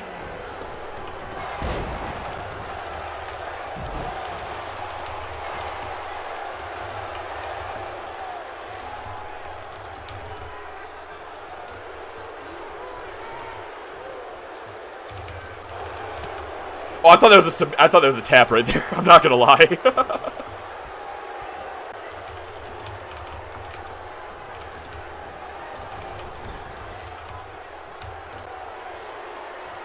All right, so we are down to 2-on-1. The Silent Killer versus DGX and Diamond Damian Deaver. That could do it for him, though. The inverted Alabama Slam to Chen Shao. And that's all she wrote.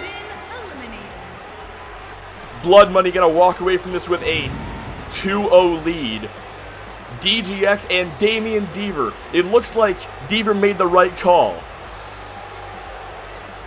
because thanks to DGX, they are going to walk out of here with a victory over Darkness Incarnate.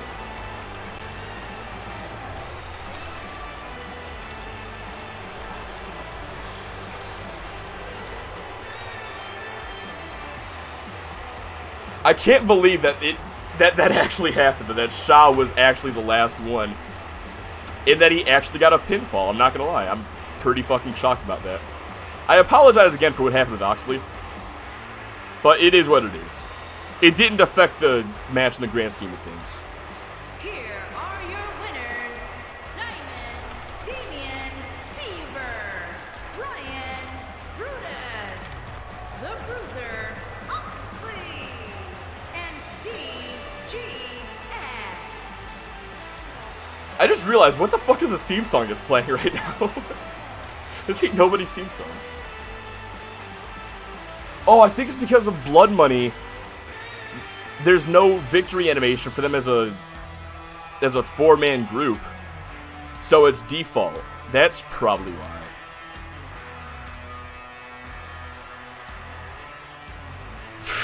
Let's see here. Let me take a look at the chat real quick. But stick around, because once we get things going again here, we are going to have the continuation of the Soul Survivor tournament. Let's see here. My Diamonds, my tag team champions. It's alright, because Chen pinned Brutus, and that's all that matters. I still can't believe he even got a pin. Chen got his moment. Now if DGX actually tapped, man. Yeah, honestly. Man, I thought Deaver was gonna be going down first earlier. I thought he was fucked when he got busted open. The Foundations of Decay, the new theme song by MCR, more like the Foundations of These Nuts. Let's see here. So Blood Money got the win. Let me go ahead and pay y'all out real quick. That was a fucking fantastic 8-man tag team match. Now we're gonna see if the women and men's traditional 4v4s tomorrow can top that. But for now, let me go ahead and figure out the matches for round 2. Give me just a second to do that. In the meantime, please keep admiring our UP3 Tag Team Champions.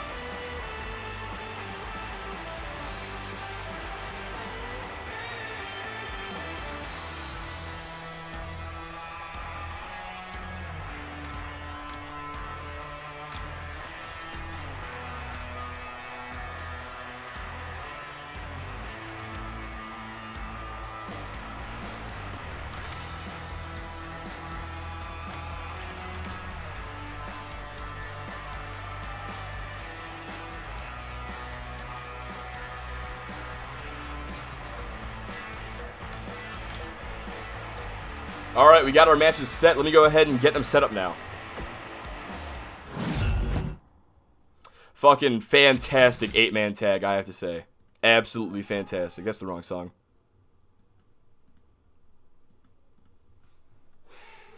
Let's see here. Unfortunately, I have to go. I have to be up at 4:30 for work. This was a fun show so far. Can't wait to see the rest and a new champion being crowned tomorrow. Good night, everyone, and have a great Saturday. Well, thank you very much, man, for stopping by. You know I always appreciate it. It makes me a little sad that you can't be here for the rest of the show, but it's okay, man. I understand. Thanks a lot for being here, fam. I always appreciate it. Always. And I hope that you enjoyed the rest of the show and you catch the vibe. Now let me go ahead, well, first of all, let me go ahead and switch this back to that. Get rid of that. And let me get the next round of the Soul Survivor tournament going here. Oh, shit. For the family. Thanks a lot, man. I appreciate it. 1,000 bits. I appreciate everything you do, man. I really do. Oh, Doug, by the way, what's up?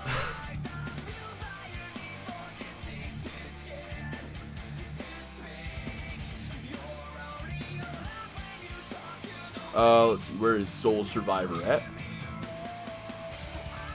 I got so many shows that start with S. So many.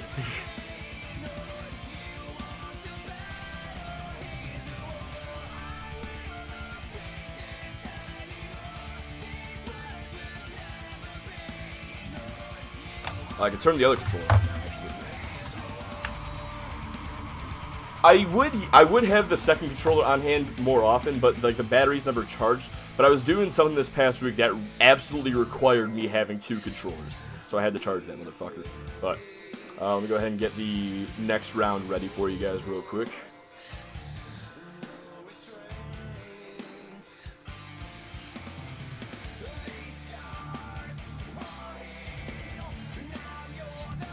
Okay. I feel really sorry for you because you're gonna have to look at my many movesets in 2K22, especially the combos moveset being so complex. Well, actually, that reminds me though. I do want to talk to you about your guys. I'll talk to you in a DM about it. So remind me after day 2 of Soul Survivor. I've just been so like, I would have talked to you about it when you initially sent me your dudes, but I've been so fucking busy setting this show up and also trying to get 2K22 ready.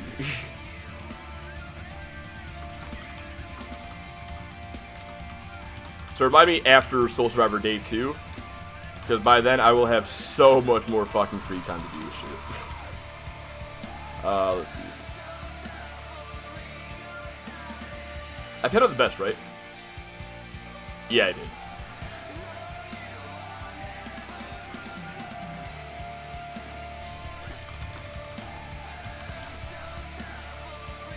Alright, let's go ahead and get to it.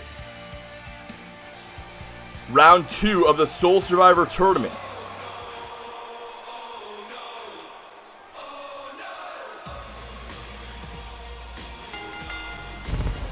The following contest is scheduled for one fall. Making his way to the ring from Philadelphia, Pennsylvania, weighing in at 232 pounds, Jacob Fisher. Jacob Fisher making his way down to the ring, one of the only 2 remaining superstars for Extreme Takedown Wrestling. Fisher got here earlier tonight by defeating Seth Baker in the second match of the first round. Now he is here in the first match of the second round. Who is his opponent going to be? It could be either Drew Campbell, Sean Goldman, or Straight Edge. One of those superstars will be getting a bye. And it looks like it's going to be Sean Goldman.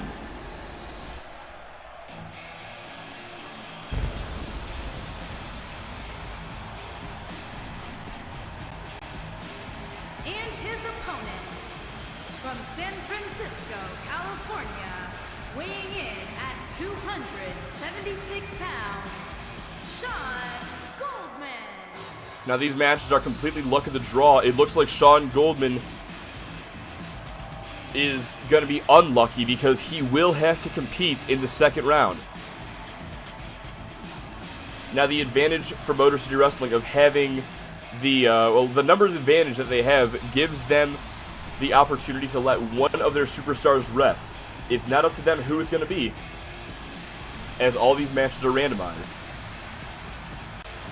But one of their superstars will be getting a bye in the second round. It'll either be Drew Campbell or Straight Edge. Jacob Fisher and Pedro Rodriguez, meanwhile, have to fight in the second round.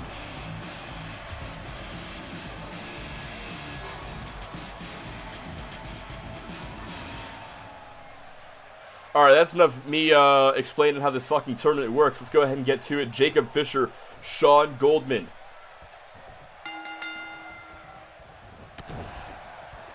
And now that the first round is over, we will be continuing with the Soul Survivor Tournament until we have our finalists. That will either happen when one entire side, one entire brand has been wiped out from the tournament. So if Jacob Fisher and Pedro Rodriguez are eliminated, or if Sean Goldman, Drew Campbell, and Straight Edge are all eliminated, or if there is only one man left for each side. Once we have our finalists, the Soul Survivor Tournament will pause once again so that we can determine our UPW champion later on when Deuce and Johnny Eyeblade go one-on-one. But after that, we will have our final match, our final round in the Soul Survivor Tournament.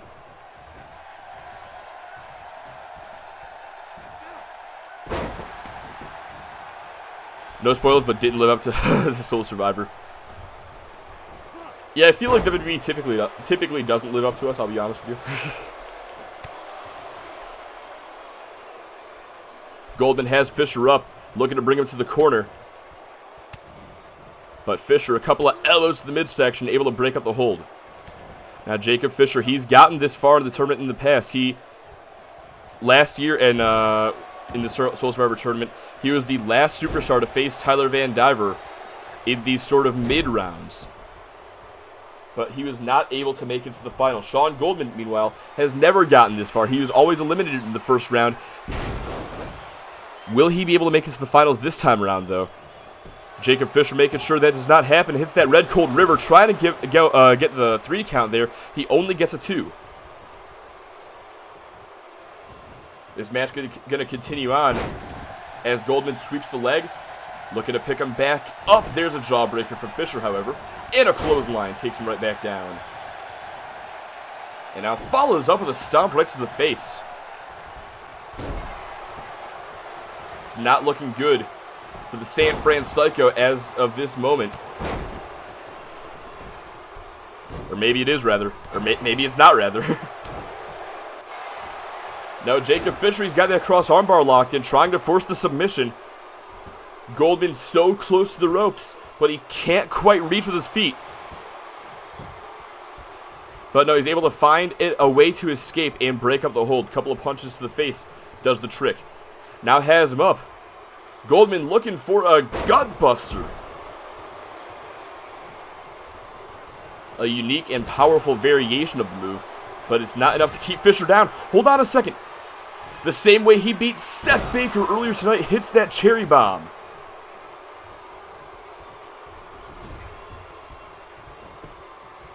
And out into the cover hook of the leg. But only a 2. Sean Goldman gets that shoulder up. Now there's a lot riding on this matchup for Extreme Takedown Wrestling. There is already a numbers disadvantage, 2-3. If Jacob Fisher can eliminate Sean Goldman, it makes it 2 versus 2. But if not, then Pedro Rodriguez will be all that remains for the black and red brand. Jacob Fisher not looking to go down so easily here. Wait a second, look, goes behind, backbreaker to Goldman. And now goes to the top turnbuckle. Setting him up, looking for a diving elbow drop. Goldman gets out of the way. Oh! Might have been setting up there. Jacob Fisher may have just avoided disaster. And what's he thinking here? Gonna, drape him across that middle rope. Not gonna feel good for Goldman. But Fisher not done yet. Has him up. Transitions here, looking for a stun gun. I thought he had more evil intentions there as he had for the powerbomb. But still, a stun gun's not going to feel good for the San Fran Psycho either. But now Jacob Fisher once again looking to put him away. Cherry bomb! For the second time. Shoots the half, hooks the leg. To eliminate Sean Goldman. And it's over! Jacob Fisher puts Goldman away in what's got to be a huge upset. Here is your winner, Jacob Fisher. I genuinely cannot believe that Jacob Fisher has defeated Sean Goldman here tonight. We saw a couple of times Goldman was cocking up that bullhammer elbow, was ready to hit it, but he just could not get it in time. Instead, Jacob Fisher is going to put him away. Even things up for Extreme Takedown Wrestling. And advance to the 3rd round of the Soul Survivor Tournament. We both voted for Goldman. That's what did it. That is typically what does it.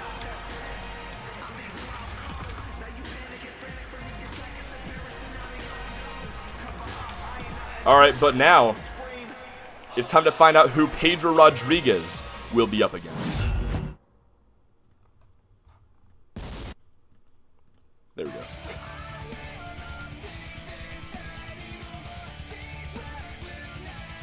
This has been an absolutely fucking insane tournament so far. In my opinion, one of the better ones, I gotta say. Which, I mean, that's really hard to say, though. Like, last year's was really unique with Tyler Van Diver going the distance, almost. His absolute Iron Man performance. 5 matches in one night. But this is a more traditional Soul Survivor tournament, it seems like. Both sides are getting worn down little by little. Right now, it's evened up 2 versus 2. And now we got Pedro Rodriguez taking on either Straight Edge or Drew Campbell.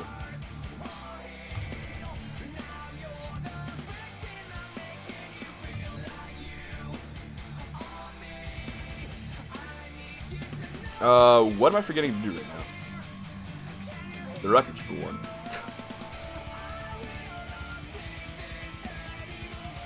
Alright, so Sean Goldman, let me just make sure that I did not... Okay. And Jacob Fisher, where the fuck is your name at?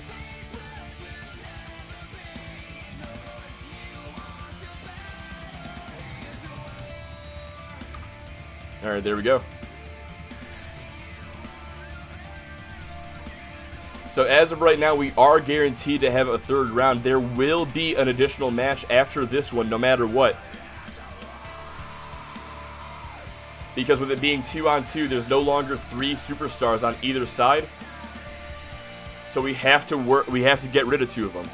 And we're going to do that right now when Pedro Rodriguez takes on one of his opponents, well, one of the other superstars. One of the other MC3 superstars, that is.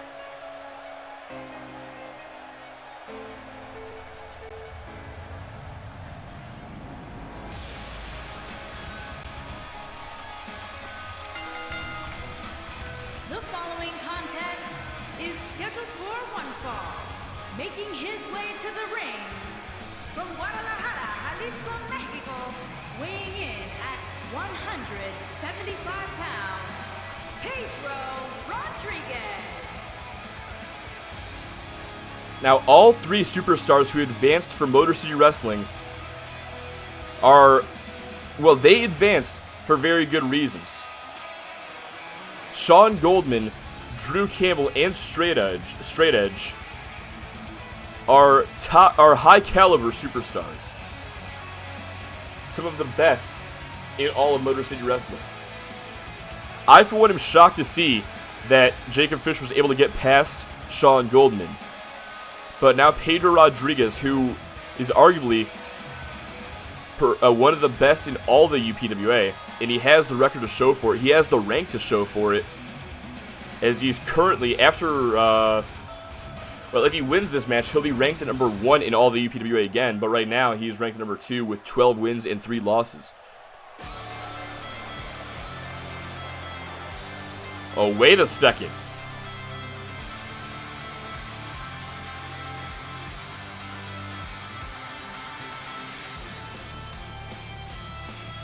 And his opponent from Ann Arbor, Michigan, weighing in at 197 pounds, Drew Campbell. Now this is a match I want to see. It's very rare that we see Pedro Rodriguez go up against a Campbell. 2 masters of the super kick are about to collide.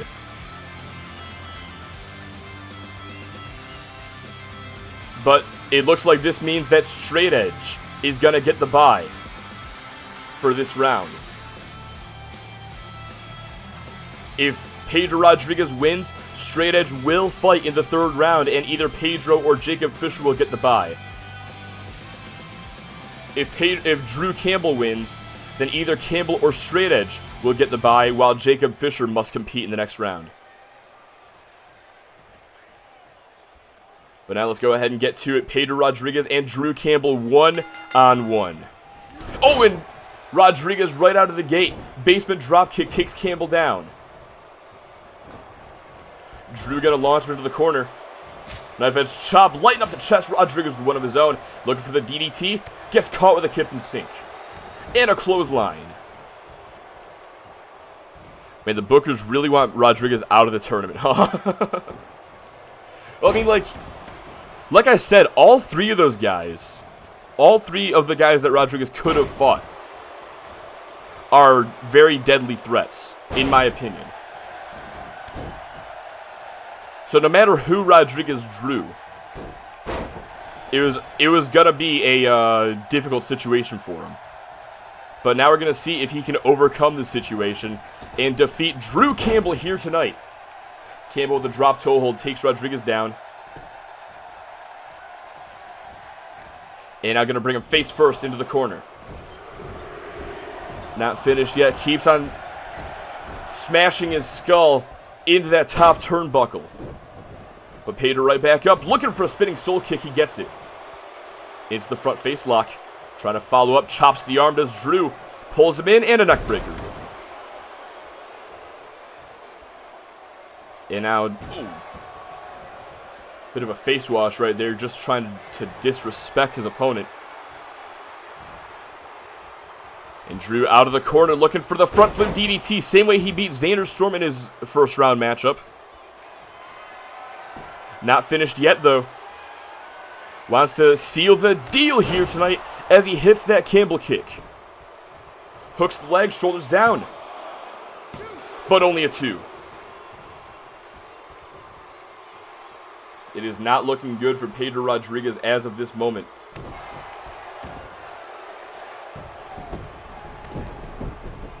And Campbell looking to stay on him as he applies that waist lock. Gonna pick Rodriguez back up, looking for a suplex here. Oh, Rodriguez knee to the top of the head, though, to break it up. Now a kitchen sink, and from behind, delivers a famouser. But Rodriguez not capitalizing. This could be a mistake. He's taking a second to catch his breath. But now from behind, hits the RKO. The same way he beat Joe Sullivan earlier. But he's still not finished. Setting him up for El Fiend. Into the cover, hooks the leg. But only a 2.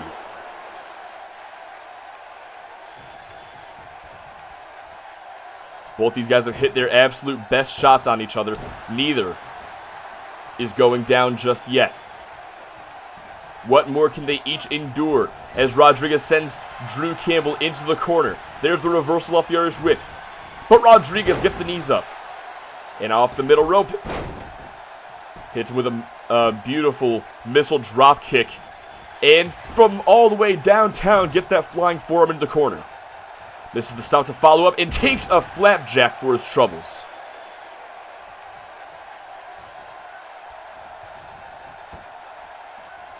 Now Campbell setting him up here, trying to take away his legs with his elevated cloverleaf, looking for the submission, gonna let him go, and instead picks him up, sends him into the corner.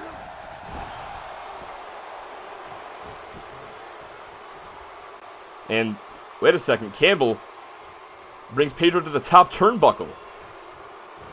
What's he thinking here? Wait, looking for a wheelbarrow face buster off the middle rope.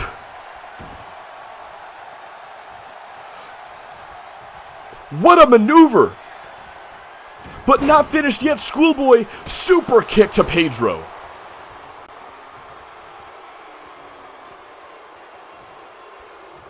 Could that do it?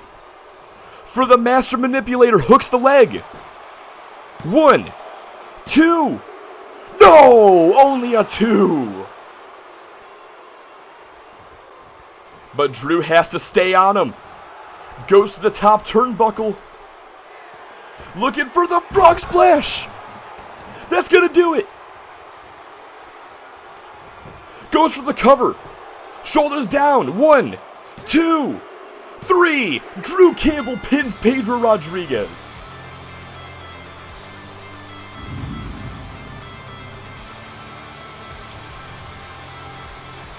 Here is your winner, Drew Campbell.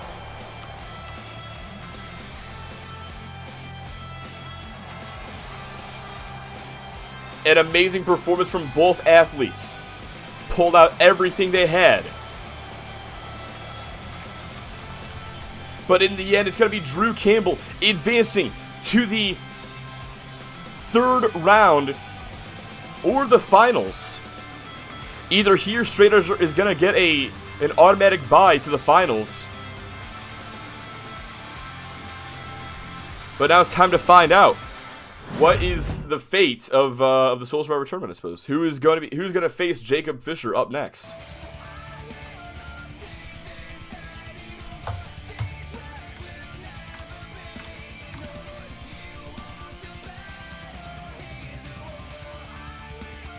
Let me go ahead and get that matchup going real quick. Already got it determined.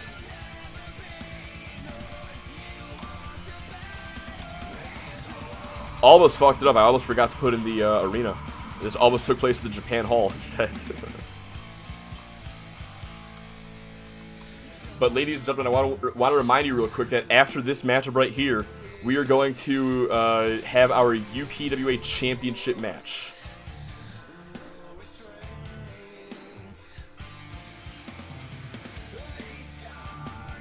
Alright, let's see here. Let me go ahead and get the records updated now.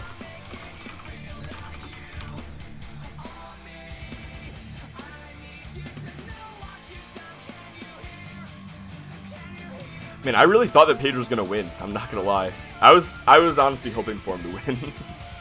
I'll admit I'm a little biased. I wanted to see Pedro get the win. See him get that fucking win the Soul Survivor tournament finally, but it just ain't gonna happen tonight.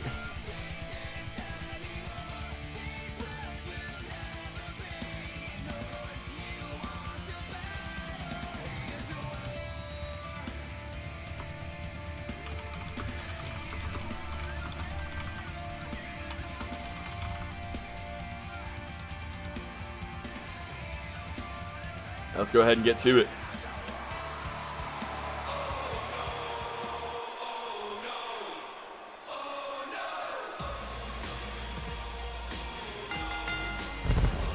The following contest is scheduled for one fall.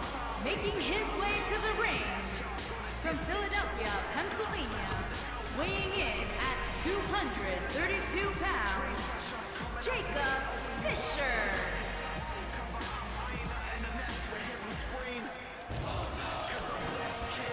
Jacob Fisher. We saw just a few minutes ago, he knocked off Sean Goldman, taking minimal damage in the process, it seemed, in order to make it to this match right here. He's fought one other match besides that being against Seth Baker a couple hours ago. And it looks like he's going to face the fresh Straight Edge. From Juarez, Chihuahua, Mexico, weighing in at 181 pounds, Shade F.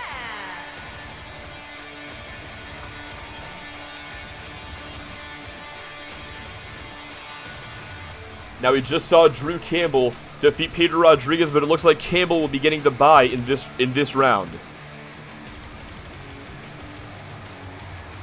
Which means that Drew Campbell, no matter what, will advance to the finals of the Soul Survivor tournament. But Extreme Takedown Wrestling's last horse in this race, their last chance to get to the finals as well, is for Jacob Fisher to defeat Straight Edge. Fisher ripping off Van Diver versus the World. Yeah, it's more of a discount berth because he's only got to face 2 guys instead of like 5. Wheelbarrow Bulldog off the top is pretty neat, right? Was not expecting that, to be honest. But now this matchup begins. Fish right out of the gate looking for a clothesline. Straight Edge ducks it, but eats an uppercut. Oh! But he just drops Jacob Fisher off that running knee. These two going back and forth. They want to end this match as quickly as possible. Get to the finals. Get that bit of rest that the winner of this match will get during the UPWA Championship match coming up next, so that they can be as prepared for Drew Campbell as possible. Now Jacob Fisher trying to make sure Straight Edge doesn't even survive the matchup. Has the necky twisty locked in. Straight Edge, though, the arm drag going to take Fisher down. Picks him back up, takes a forearm, or gives him a forearm. And now brings him to the outside. Hold on a second. A Hangman's DDT to Jacob Fisher. Now a kick to the gut, looking to follow up here with a backstabber. A very unique variation of the move, no less. But Jacob Fisher's going to shrug it off. There's the arm wringer, sends him shoulder first into the canvas, now sends his arm into the mat as well. Goes for the cover, doesn't even get a 1. Oh, misses that one too. Straight Edge capitalizes. Has him locked in the Koji clutch, but Jacob Fisher well within the ropes. However, Straight Edge still on the prowl. looking to deliver the Salida del Sol to eliminate Fisher in advance of the finals. No! Fisher able to kick out, stay alive for now. But Straight Edge, back in control, drives that knee into the face. Thought maybe he's going to go to the top rope, but Jacob Fisher able to escape to the ringside area. Now Straight Edge out there as well. Fisher going to bring him face first into the apron. Picks him right back up, sends him back inside the ring. And now, oh, a jumping DDT from Fisher. Not something we often see from him. What's he thinking here? Raking his forearms across the face of Straight Edge. He may be wearing a mask, but he's still feeling those. Now trying to capitalize here. Lateral press employed. Only gets him a 1.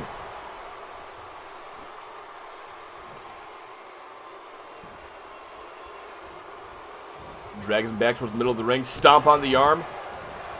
Picks Straight Edge back up. And has him up looking to deliver the Red Cold River. And right into the cover goes Fisher. Has that leg hooked, but he only gets a 2. Oh, Straight Edge. Gives him a hard back elbow, flying forearm as well. He's starting to fight back into it. And now off the ropes, looking for a diving leg drop. Did not work out for him. Jacob Fisher going to make him pay for it. Brings him into a front face lock. Straight Edge with the reversal though. Chops the arm, but Fisher does not give him a chance to capitalize. Instead, gives him a stun gun. And now drops the elbow across the chest, going for the pin again. He's not going to get the pin off these moves, but he is forcing Straight Edge to exert more and more energy every time he has to kick out. And now Jacob Fisher could be looking to put this matchup to a close. Hits the cherry bomb. Shoots the half, hooks the leg, shoulders down. To advance to the finals, but Straight Edge gets the shoulder up.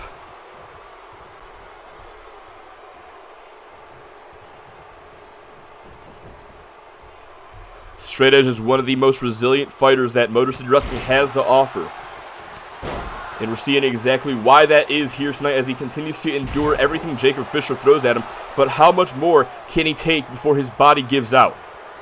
Jacob Fisher looking to find the answer to that question as he hits the Red Cold River once again. Now picks Straight Edge back up. Wasting little time here. Just drops him back down off that right hand. Still only gets a 2. He's getting closer and closer to the 3. But these 2s are not getting him the win. Now brings it into the corner. Back over from Straight Edge. Shoots him off the ropes. And a sling blade takes him down. Now Straight Edge to the top turnbuckle. What's he thinking about here? Looking for a 450 splash, but Fisher gets the knees up. Avoids disaster with that one. And again, the necky twisty. He's trying to kill the man. Fisher saying, if I can't get to the finals, neither can you. And now, stomp right to the midsection.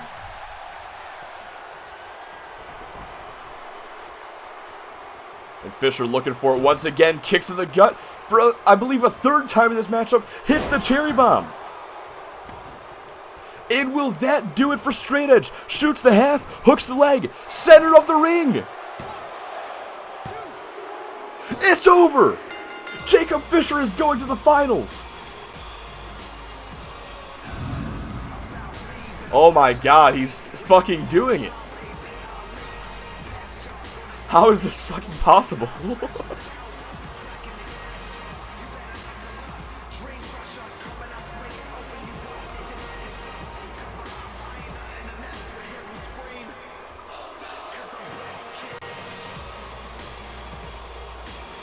Oh, I know why it's possible. Because y'all didn't fucking bet on him. Here is your winner, Jacob And just like that, Jacob Fisher has advanced to the finals of the Soul Survivor Tournament here tonight.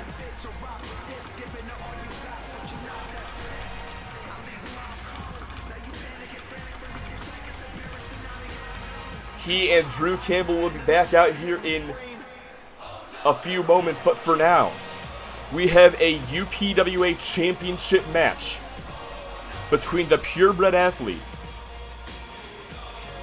and Johnny Nightblade.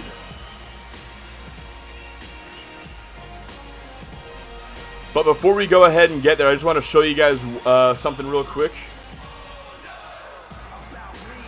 That's the wrong screen. There we go. These are the current brackets.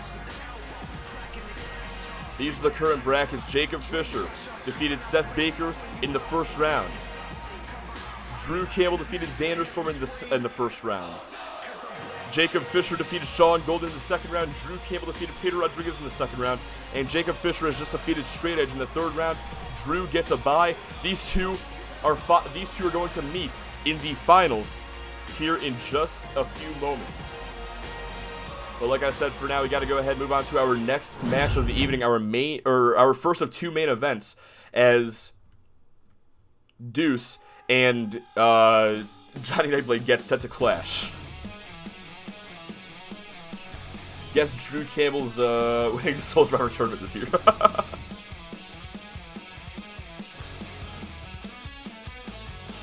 I'm gonna go ahead and delete that real quick. Man, absolutely incredible. I'll get the next match set in just a moment. In the meantime, let me go ahead and move this over to that. There we go. Much better.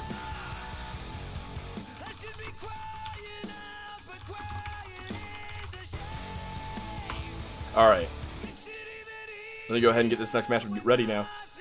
Deuce versus Johnny Nightblade for the UPWA Championship.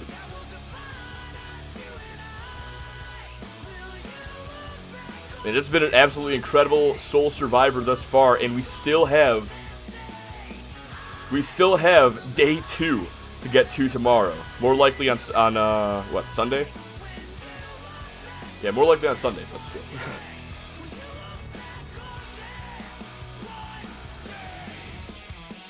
See, shit like this. This is why I love Soul Survivor so fucking much, bro. Like this, I don't know about you guys, but I just love like one-day tournaments. That's why we have Soul Survivor, because it's like a one-day tournament. Like, that's what I liked about King of the Ring back in the day, when it only took place on one night. Just see these guys, like the story being told throughout the night of them having to like save their energy and fucking selling injuries and shit like that. Hear their theme song going off multiple times in one night because they won their matches and shit. I just love it so much, bro. And every year, Soul Survivor is so fucking awesome. 2020 a bit of an exception, mostly because of the PRA's bullshit, but still. Alright, I'm gonna go ahead and get the match ready now. Did I? Hang on, let me check this real quick. Okay, I got that good. I'll get the match ready in just a moment as well. Well, I guess I can now.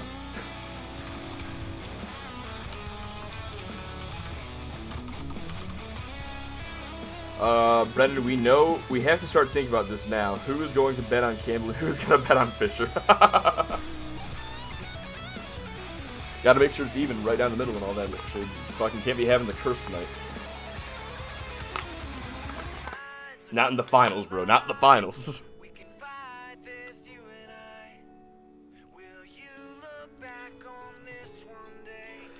Man, I swear, if Jacob Fisher does win, though, this is gonna be his path back to being in the main event.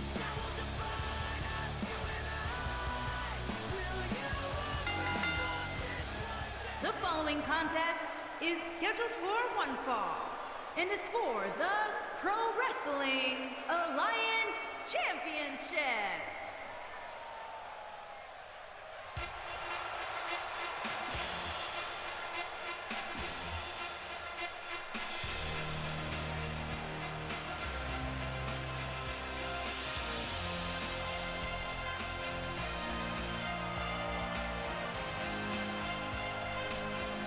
Well, here comes a man who is synonymous with Soul Survivor, the only man to win the tournament twice. The first ever Soul Survivor.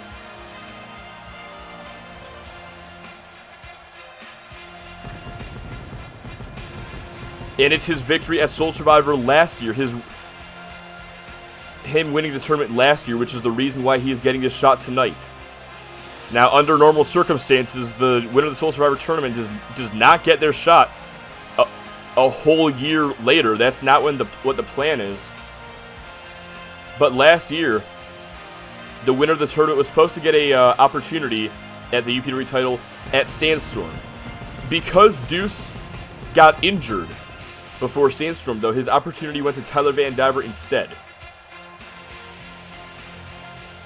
But last month, after losing the European title, Deuce realized in his contract that he won last year at Soul Survivor, he had up to a year, up until the next year's Soul Survivor was determined, to get this match. And so, he has his eyes set on Johnny Nightblade and that UPWA Championship around his waist. And what's interesting about this, too, is that Johnny Nightblade is, as of right now, the only other man to have won the Soul Survivor tournament. Back in 2020, thanks to him and his brother Kenny occupying the same spot in the Soul Survivor tournament, Johnny was able to win the whole thing. However, he didn't get his shot at the title either, because he gave his up to the leader of the PRA, Pedro Rodriguez himself. It's funny how the universe works, because here we are at the 4th ever Soul Survivor, the only two men to have won the tournament, and two guys who have not gotten their UPW title match that they deserved are going to be fighting for the UPW Championship here tonight. Introducing the challenger from Blackpool, England, weighing in at 245 pounds, Deuce. Deuce is ranked at number 7 on MCW, number 12 in the UPWA as a whole, with 6 wins and 6 losses. From San Diego, California, weighing in at 235 pounds, he is the Pro Wrestling Alliance Champion, Johnny Nightblade. And Johnny Nightblade is ranked at number 2 on Extreme Takedown Wrestling, number 3 overall, with 11 wins and 3 losses. On pay-per-view, Nightblade is 12-14, whereas Deuce is 16-9. Deuce is 5-1 at Soul Survivor. Nightblade is 4-0. And of course, that right there is what it's all about. Johnny Nightblade thus far has held the UPW title for 76 days, making him the 5th longest reigning champion in history. But Deuce is looking to put an end to that right away. Gorilla Gutbuster to Nightblade. Looking for a kick across the chest as well. The follow-up, but Nightblade catches it and gives a dragon screw to the bad leg. Now going to pick him back up, looking for a single leg drop kick. Deuce with a reversal. Nightblade kicks to the gut. And this time gets the drop kick, but Deuce just staggered by it. Now rocked up against the ropes. Nightblade gets dumped over onto the apron. And Deuce now has his arms trapped behind the ropes, unleashing these clubs across the chest. Nowhere for Nightblade to go. And after about 10 clubs, Nightblade just falls down to the floor. Deuce gonna meet him out there. But he's not gonna let him get away that easy. Just throws the champion right back inside the ring. Nightblade gonna shove him away. And now it's Deuce taking a bit of a breather on the outside. Nightblade gonna turn his back to the purebred athlete. That's a mistake, because Deuce, just like that, back inside and drops him right on his back. Things are not looking good thus far for the current UPWA champion. Deuce gonna launch him into the corner boot of doom. Rolls him over, goes for the cover, hooks the leg. Not even a 1.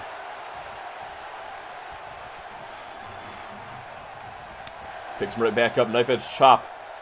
And has him up on his shoulders. Delivers Wasteland and follows up with a running senton.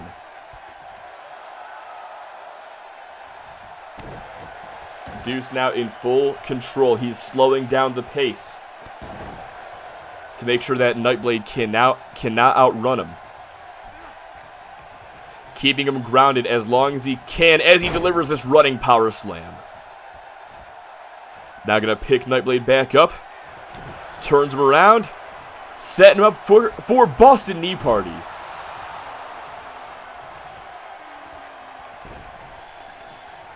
And now Deuce into the cover. Has that leg hooked. But he only gets a 2. Nightblade able to survive. For now, that is. Deuce already stalking his prey, looking for the finishing touch to become UPWA champion. Kicks to the gut. Lifts him up. It hits Deuce's Wild. Center of the ring. Hooks the leg, shoulders down again.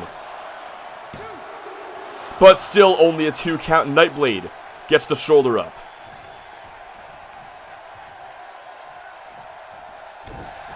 Stomps to the arm now. And has the hand pinned again. Stomp right to the elbow. He's trying to break this man's arms. Gonna pick Nightblade back up. There's the reversal though. A jawbreaker to create some separation at least. And now Nightblade trying to rally. He's got Deuce up. Looking for the neck blader. We all know Deuce's history of his bad neck. Could that be enough? No, it is not. Deuce manages to kick out. And Nightblade now going to go to the top turnbuckle. Setting up, looking for a corkscrew senton. He crashes and burns, and Deuce is just going to go for the pin. But he still only gets a 2. Picks Nightblade back up. Kicks to the gut, setting him up here for a sit-out powerbomb. And now trying to pick him back up, but Nightblade with a reversal, a shoulder breaker. And a form to the midsection, but that may just piss Deuce off. Turns him around, picks him up, looking for the Olympic Slam. Oh! Nightblade, though, able to get him off balance with a well-placed punch to the temple. And now it's Nightblade's turn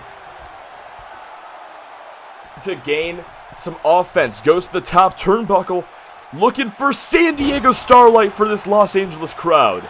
Into the cover. Only a 2. Nightblade was so close to retaining the UPWA Championship, and that may be as close as he gets here tonight. Gonna pick Deuce up. There's the reversal, though. Just swept the leg. And Nightblade trying to crawl away, but Deuce picks him up and suplexes him. Brings him right back up to his feet. Turns him around again. And delivers Boston Knee Party. Falls right into the cover. Has that leg hook to become UPWA champion? No. Nightblade manages to kick out. But again, the purebred athlete is setting him up. Kicks to the midsection. Delivers Deuce's Wild. Into the pin. To become UPWA champion. But again, Nightblade kicks out.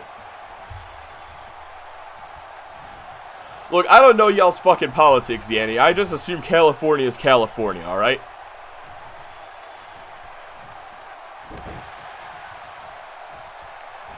Nightblade with a jawbreaker. Wait a second.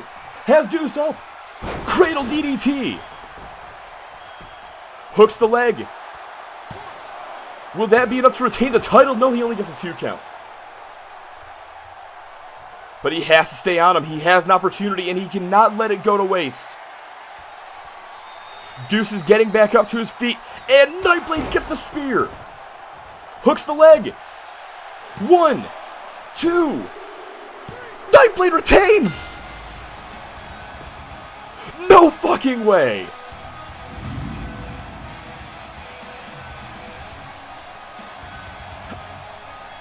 Man, Jordan's gonna be so fucking pissed.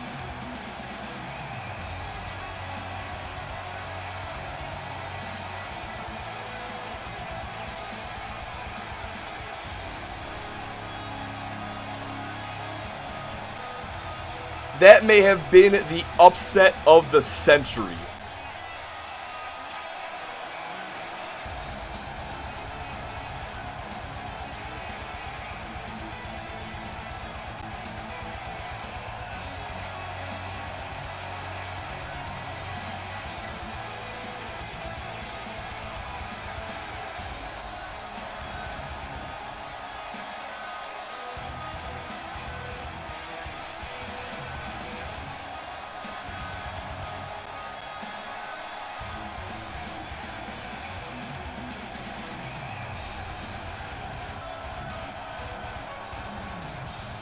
Here is your winner, and still Pro Wrestling Alliance Champion, Johnny Nightblade.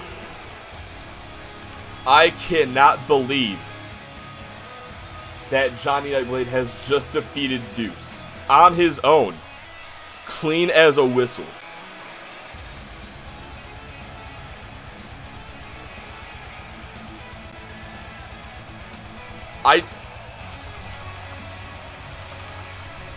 I just cannot fucking believe that happened. I'm at a loss for words. But I know Jordan's gonna have a whole lot of words. I already know it. But we still have one more match, ladies and gentlemen. We still have one more match, and we're gonna go ahead and get to it right now. And no, it does not involve John Cena.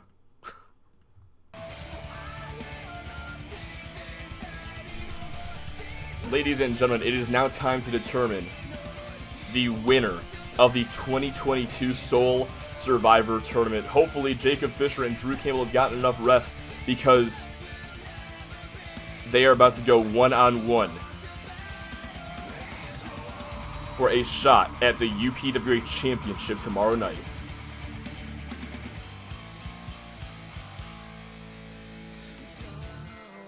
Both these guys have fought very hard to get to this point, and now finally we're going to find out who wants it more.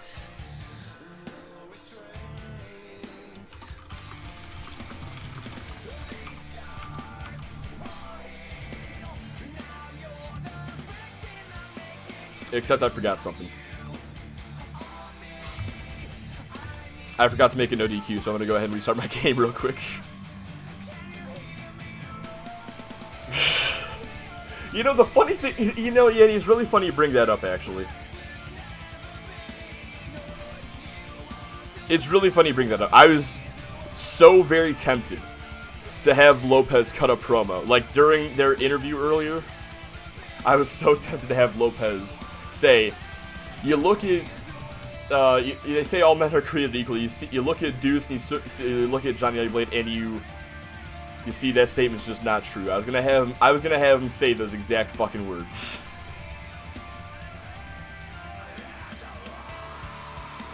I was really close to, but I decided against it. Because it wouldn't really be in character for Lopez, honestly. But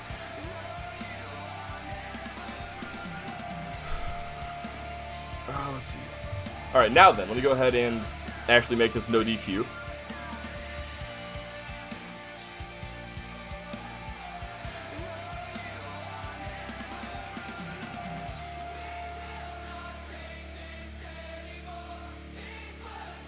Where's Jacob Fisher?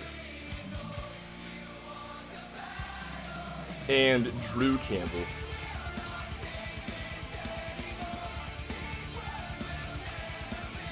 There we go. There we go.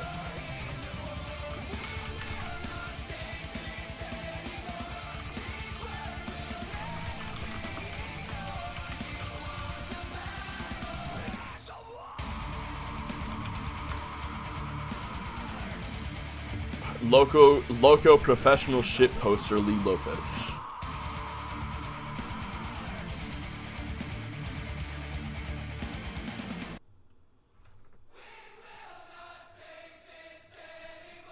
Man, this has been a hell of a fucking ride, guys, I have to say.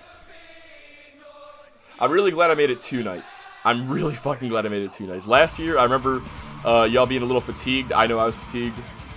Yenny, I remember you saying you were fatigued, honestly, from like 5 hours of Soul Survivor. yeah, I'm really glad I decided to cut it into 2 nights. But while we go ahead and wait for our second of 2 main events, the finale of the Soul Survivor tournament, let me go ahead and tell you guys what you're in store for tomorrow night on Soul Survivor Day 2. We're gonna see the the Soul Survivor 8-woman tag team match between Cindy Van Diver's team XCW and Emily Sharp's team MCW.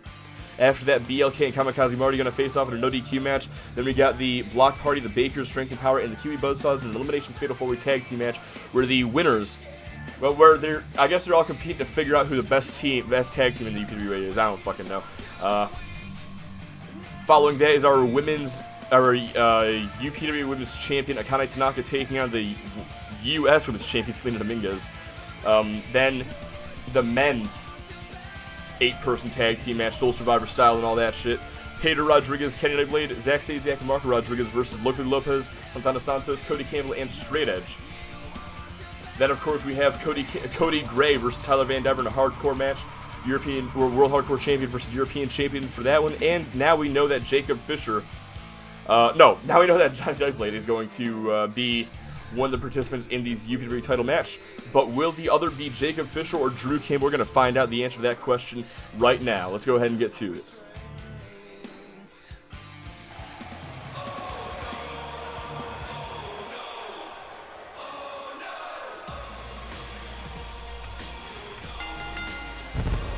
The following contest is a no disqualifications match. Making his way to the ring from Philadelphia, Pennsylvania, weighing in at 232 pounds, Jacob Fisher.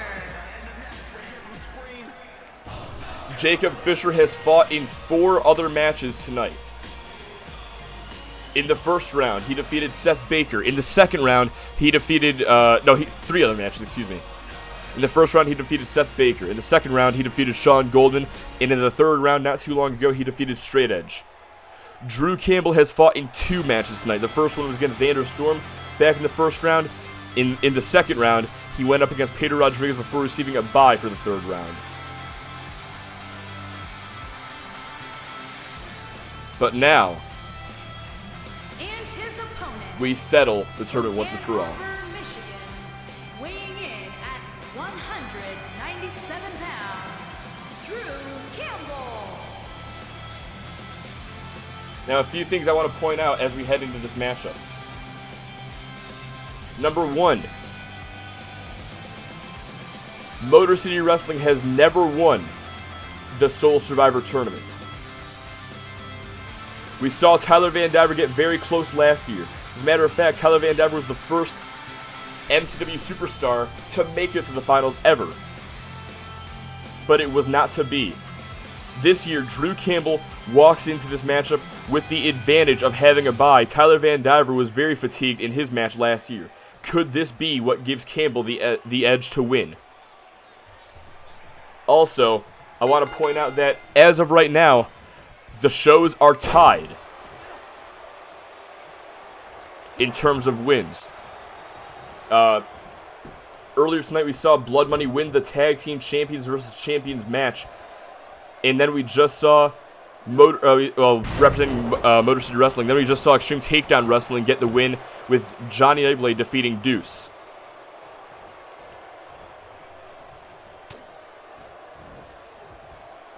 So now the question is, who's going to win this matchup and give their show the advantage, the lead, heading into Soul Survivor Day 2 tomorrow night? This matchup takes place, though. Drew Campbell hits that monkey flip, sends Fisher rolling underneath the bottom rope to create some separation. He's up on the apron. Campbell trying to knock him down. Wait a second, getting in Fisher's face. And Fisher not taking too kindly to that. But Campbell able to escape the suplex attempt. Jacob Fisher not letting up. Now a neck breaker to Campbell. Rolls him over. Stomp to the arm. Gonna pick him right back up. But Campbell with the reversal. And a flatliner. And again, Fisher creating some separation between himself and Drew Campbell. Goes to the outside once more. This time, Campbell ready for him, though. Gonna send him into the corner. And another monkey flip.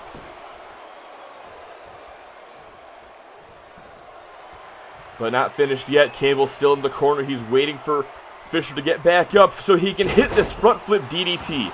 Wasting no time, goes right for the pin. He wants to get this matchup done and over with so he can get that UPW title match tomorrow night.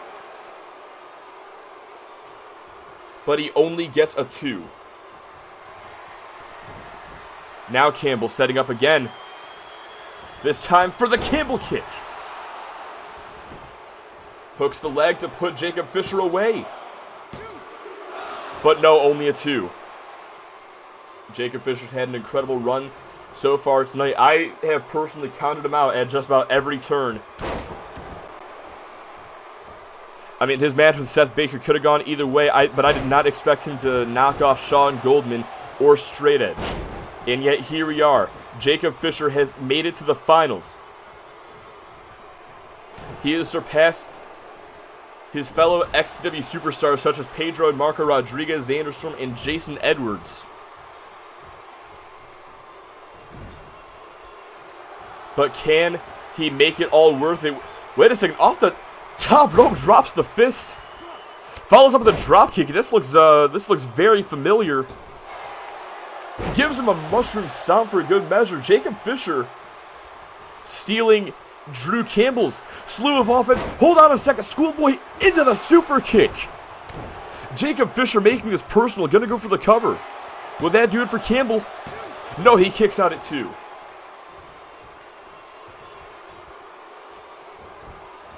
Wait a second. You don't think. Fisher up on the top rope. Looking for an elbow drop. I thought maybe he was going to try to steal the frog splash too. But it looks like he chose against it. Instead, going to the well. Once again, the same move that's won him, I believe, all his matches thus far. Hits the cherry bomb. Now the cover. Hooks the leg. 1, 2. No. Campbell able to kick out and stay alive. But Fisher, he's not taking no for an answer. Gonna go for the pin again. This time with his feet on the ropes, completely legal under no DQs. But he still only gets a 2. Now Campbell back up. And he gets that flatliner. Hey, good shit, Yanni. LA's having a good time tonight, ain't they? The Dodgers and Soul Survivor. Gonna launch him into the corner. What's Campbell thinking now? And now off the top turnbuckle, drops the fist. I think Campbell's gonna show him how it's done. Standing drop kick, and off the rebound, gonna give him a mushroom stomp. Not even going for that schoolboy super kick though. Instead, backs up to the corner, looking for the front flip DDT again. And wait a second. Campbell with the Romero stretch. Trying to force Fisher to tap out. Is this going to be it? No way. Able to roll out of the hold. Fisher finds the escape. Picks him back up. But Campbell the reversal. Campbell kick. From out of nowhere. He's going for the pin. Will that do it to win the Soul Survivor tournament? No! Fisher kicks out. But he's got one move left in the tank. No, wait. Looking for a corkscrew senton. And is that going to do it? It is. New finish from Drew Campbell, I guess.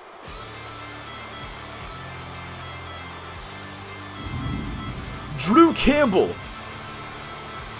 defeats Jacob Fisher to become the 2022 Soul Survivor. And for the first time ever, Motor City Wrestling has produced a winner of the Soul Survivor tournament.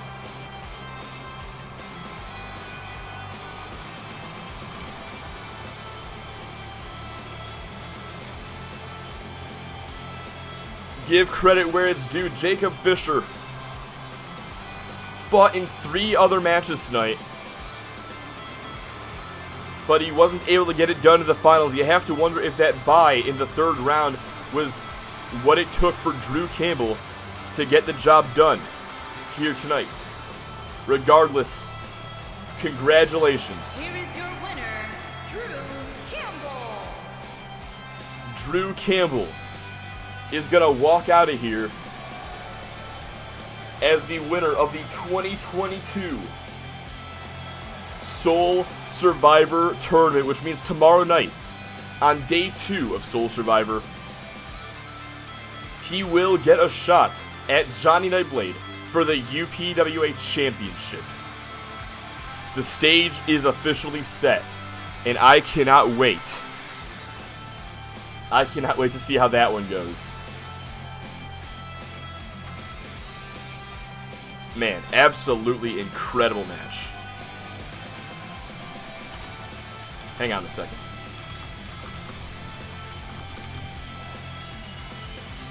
Just before I forget the finish, I'm going to go ahead and put it in Discord real quick.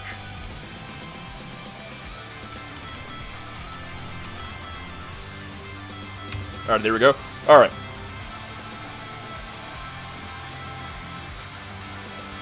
But yeah, ladies and gentlemen, that has been our show. Absolutely incredible night. Fucking 3 hours of non-stop action. And we finally have our winner of the Soul Survivor Tournament for 2022. And of course, the screen goes dim right there. Yeah, absolutely fucking incredible. But like I said, we still have tomorrow night. We still have day 2 to get through tomorrow. So once again, let's go ahead and run through the matches that we've got. We got our 4 versus 4 elimination match for the women. We got BLK and Kamikaze Marty. We got the Fatal 4-Way elimination tag. The women's champion versus champion match. The men's 4 versus 4 elimination match. The mid-card champion versus champion. And of course, well, as we just found out, our Soul Survivor is going to take on our UPW champion for the title. Absolutely incredible night 1. I can't wait for night 2. Like I said, I don't know for sure. It's very much, I'll tell you right now, it's very much leaning towards day 2 being on Sunday. But I will keep you guys updated. I will let you guys know at least an hour beforehand what the plan is. But for now, plan on it being tomorrow. Because if I'm able to do it tomorrow, I'm doing it tomorrow. Alright, well, I'm pretty much done here. I'm done talking. Yeah, again, absolutely incredible show. But we all gotta get out of here. We got fucking places to be, beds to sleep in, I'm sure. So let's go ahead and get out of here now. Once again, thanks everybody for watching. Thank you, Nightmare. Thank you, Mr. Awesome. Thank you, Brendan. Thank you, Yanni. Thank you, Jordan. Everybody for stopping by. Jordan for the fucking resub and all the bits as well. And everybody else who stopped by that I may have missed. Yeah, absolutely fucking incredible. Thanks again, guys, for watching. That was our second to last UPW stream on 2K19. And I guess tomorrow's the official last one. Tomorrow or the next day. Absolutely incredible. Alright, but yeah, thanks again, guys, for watching. Thanks again, guys, for tuning in to Soul Survivor Day 1, live from Los Angeles, California. And this has been your boy, Doug6. I am signing off. Have a good night, everybody. Have a happy Saturday tomorrow. And have a happy Sunday as well, in case I don't get to see you guys on Saturday. Tomorrow, that is. But yeah, just have a happy fucking week. Have a happy day every day, as best as you can. See you guys later.